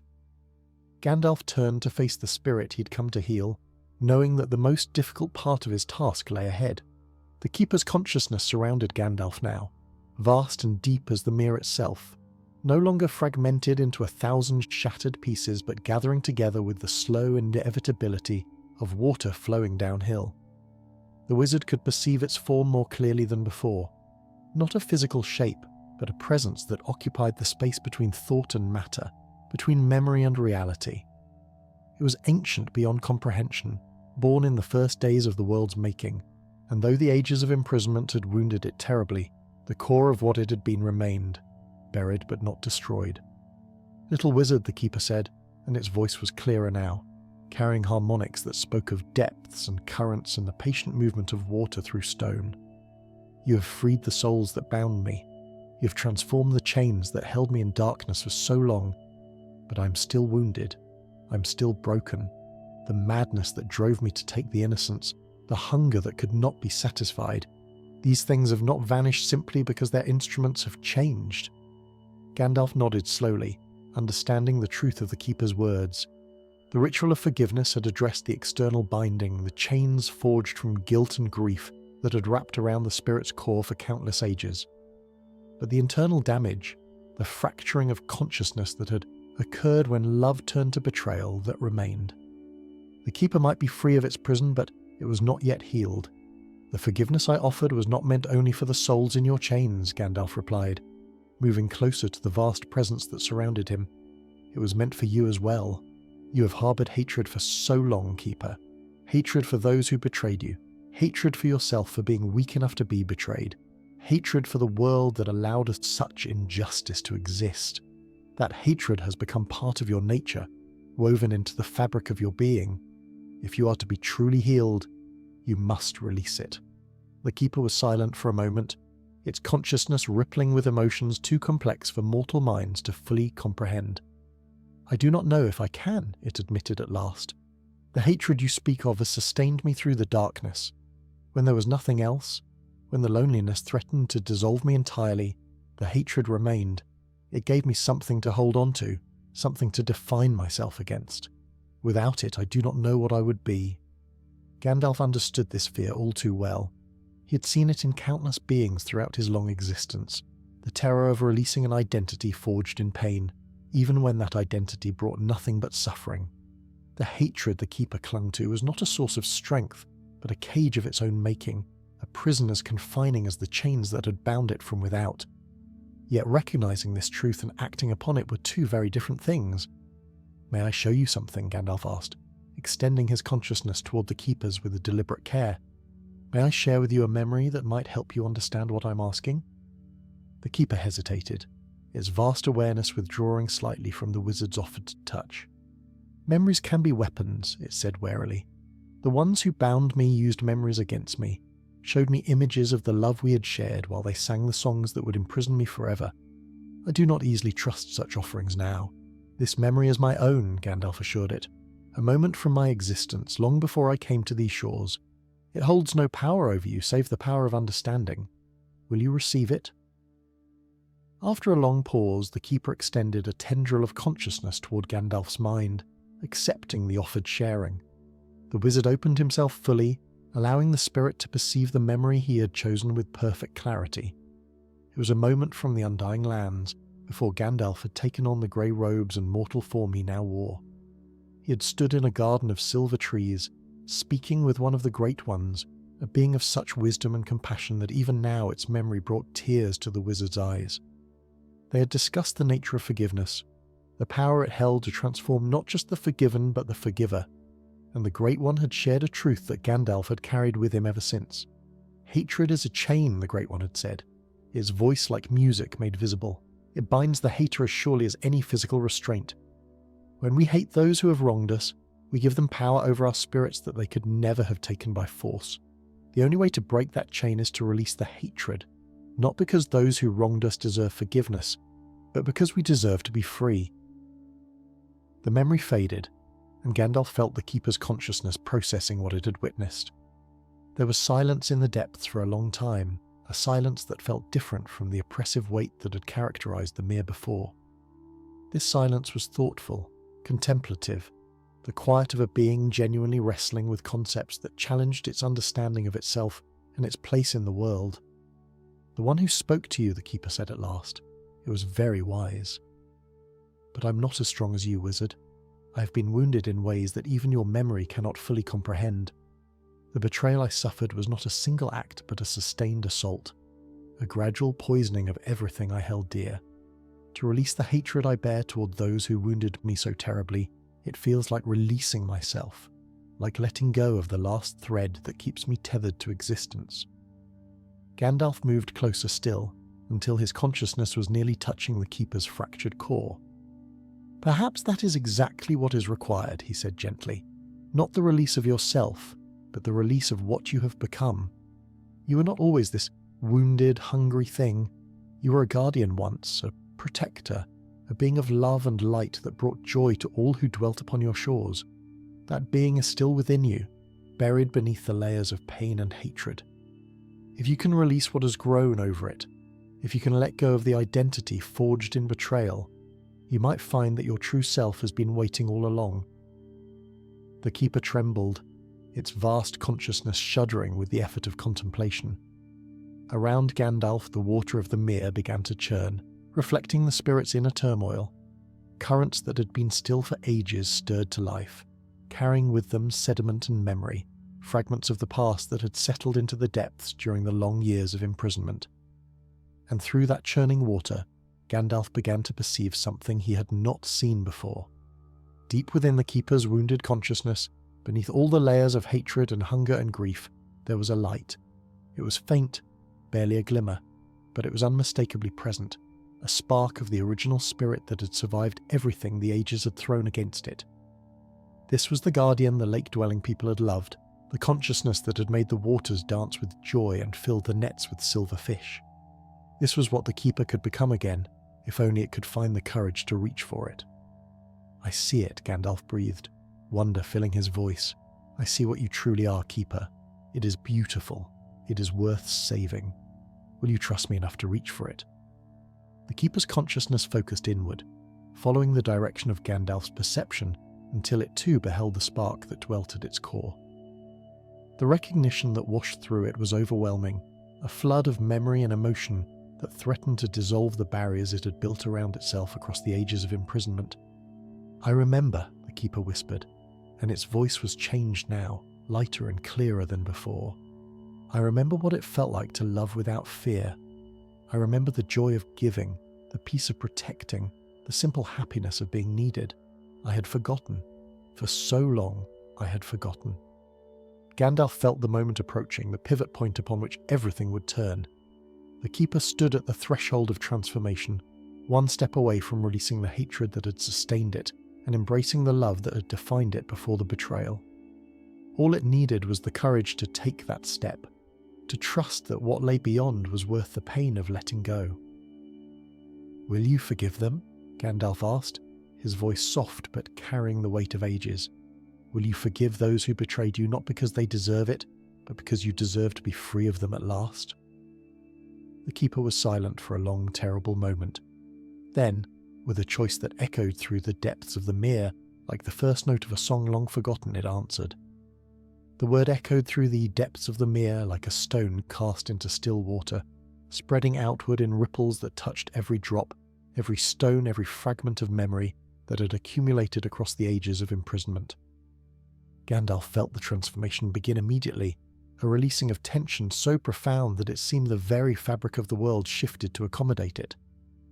The hatred that had poisoned the Keeper's consciousness for so long did not vanish but transmuted, its dark energy transforming into something bright and clean, like shadows fleeing before the dawn.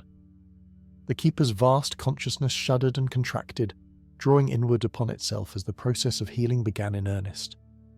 Gandalf watched with wonder as the fragmented shards of its identity flowed together, merging and mingling like tributaries joining a great river. Where before there had been chaos and confusion, now there was order, purpose, a sense of self that had been absent since the Binding Songs first wove their terrible spell. And then the light came. It erupted from the Keeper's core like a sunrise contained within the depths, blazing outward with such intensity that Gandalf was forced to shield his eyes, even though he had no physical form in this place between thought and matter. The light was not merely illumination, but purification, burning away the last vestiges of corruption that had accumulated during the long centuries of imprisonment. Where it touched the water, the mere itself seemed to sing, a harmony of joy and release that rose toward the surface in cascading waves of sound and colour. The chains that had bound the Keeper completed their transformation in that moment of radiance. no longer crystalline links of guilt and grief. They became something entirely new, threads of light that wove through the spirit's consciousness like the warp and weft of a great tapestry. They were not restraints, but connections, pathways through which the Keeper could once again touch the world it had been forced to abandon so long ago. "I am whole," the Keeper said, and its voice was music now, pure and clear as the waters it had been born from in the first days of the world. "I remember everything, the love and the betrayal, the binding and the darkness, the hunger and the souls I took in my madness. I remember it all, and I am no longer afraid." Gandalf felt himself rising, lifted by currents of transformed water that carried him gently toward the surface. Around him, the mere was changing, its depths no longer cold and heavy with sorrow, but alive with light and movement. Fish that had fled to distant corners during the ages of the Keeper's imprisonment now swam freely through waters that sparkled with inner luminescence. Plants that had withered in the shadow of corruption now stretched their fronds toward the distant surface, reaching for the sunlight that filtered down through leagues of purified water. As Gandalf broke through the surface, gasping the first breath of air he had drawn in hours, he beheld a scene of such beauty that it stole the words from his throat. The sun stood high in the sky, its light dancing upon waters that had transformed from grey and lifeless to brilliant azure, the blue of summer skies reflected in depths that now welcomed rather than devoured. The mist that had shrouded the mere for so long had vanished entirely, burned away by the Keeper's released radiance. And upon the shore, the villagers of Marevle had gathered. They stood in silence, their faces upturned toward the transformed mere, expressions of wonder replacing the fear that had haunted them for so long. Children clung to their parents' hands, no longer frightened of the water that had claimed their neighbours and friends.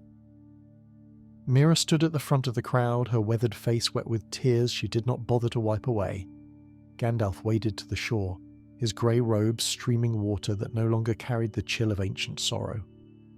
As he emerged from the mere, the villagers parted before him, their eyes wide with a mixture of awe and gratitude that needed no words to express. He walked among them, nodding to faces he recognised from his brief time in the village, acknowledging the magnitude of what they had all witnessed. "It is done," he said simply, his voice carrying across the assembled crowd. "The spirit of the mere has been healed. It will trouble you no more with songs of longing and hunger. What dwells in these waters now is what dwelt here, before the ancient wrong was committed, a guardian, a protector, a blessing upon all who live beside its shores." Mira stepped forward, her voice trembling with emotion she could barely contain.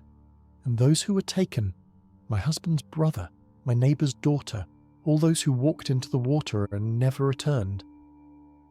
Gandalf met her eyes with compassion tempered by honesty. "Their souls have been released," he replied gently. "They are at peace now, freed from the chains that bound them. You will not see them again in this life, but they go to whatever awaits beyond the circles of the world unburdened by the guilt and sorrow that held them captive. They wanted you to know that they never stopped loving you, even in the depths. They want you to remember them with joy, not grief." Tears flowed freely among the villagers now, but they were not entirely tears of sorrow. There was relief in them and gratitude, and the beginning of a healing that would take years to complete, but that had at last become possible. The shadow that had hung over Marevle for so long had lifted, and though the scars of its presence would remain, they would fade with time. As the day wore on, Gandalf found himself sitting upon the shore with the old woman who had first told him the tale of the Keeper's binding. She had been carried from her dwelling by younger villagers, wrapped in blankets against the warmth of the sun she had not felt upon her face in many years. Her blind eyes stared out across the transformed mere, and upon her ancient features was an expression of peace that seemed to smooth away centuries of sorrow. "You have accomplished what I never believed possible," she said softly, her voice carrying only to Gandalf's ears.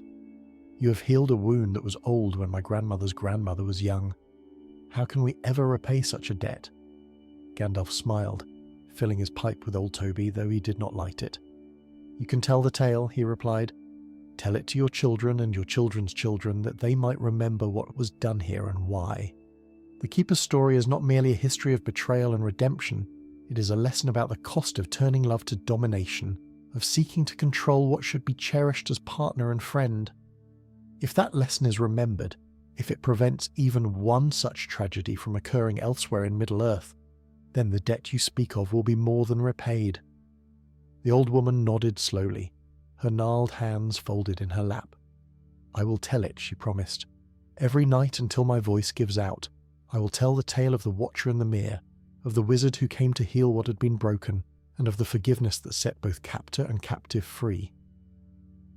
As evening approached and the villagers began to drift back toward their homes, Gandalf retrieved his staff and cloak from where he had left them upon the shore. Shadowfax awaited him at the edge of the village, the great horse's eyes gleaming with the knowledge that their task was complete and new roads awaited. Before he departed, Gandalf turned one last time to face the mere. Its waters glowed with the soft luminescence of the setting sun, and within those depths he sensed the Keeper's presence, no longer vast and hungry but gentle and watchful, a guardian restored to its proper purpose. "Farewell, little wizard," the Keeper's voice whispered in his mind. "I will not forget what you have done for me. If ever you have need of aid, call upon the waters of Middle-earth, and I will answer." Gandalf smiled, mounting Shadowfax with the ease of long practice. "And so another tale ends," he murmured to himself as the horse carried him away from Merivale, away from the Twilight Mere that was twilight no longer. But in Middle-earth, endings are merely beginnings in disguise. There are always more roads to travel, more wrongs to right, more darkness to push back. Behind him, the Mere sparkled in the dying light of day, its waters calm and clear and full of promise. The villagers of Merivale gathered upon its shores for the first time in generations, not to mourn or to fear, but to celebrate, to give thanks, to begin the long process of rebuilding their relationship with the spirit that would guard them for ages yet to come. And far away, riding toward the next shadow that awaited his light, Gandalf the Grey smiled beneath his tall hat, content in the knowledge that some wounds, however ancient, could still be healed by those with the wisdom to understand them and the courage to try. Thus ends the tale of the Watcher in the Mere, as it was told in the villages of northern Eriador, where the waters run clear and the memory of darkness has faded to legend, and the songs that rise from the depths speak only of love, of guardianship, and of the forgiveness that sets all prisoners free.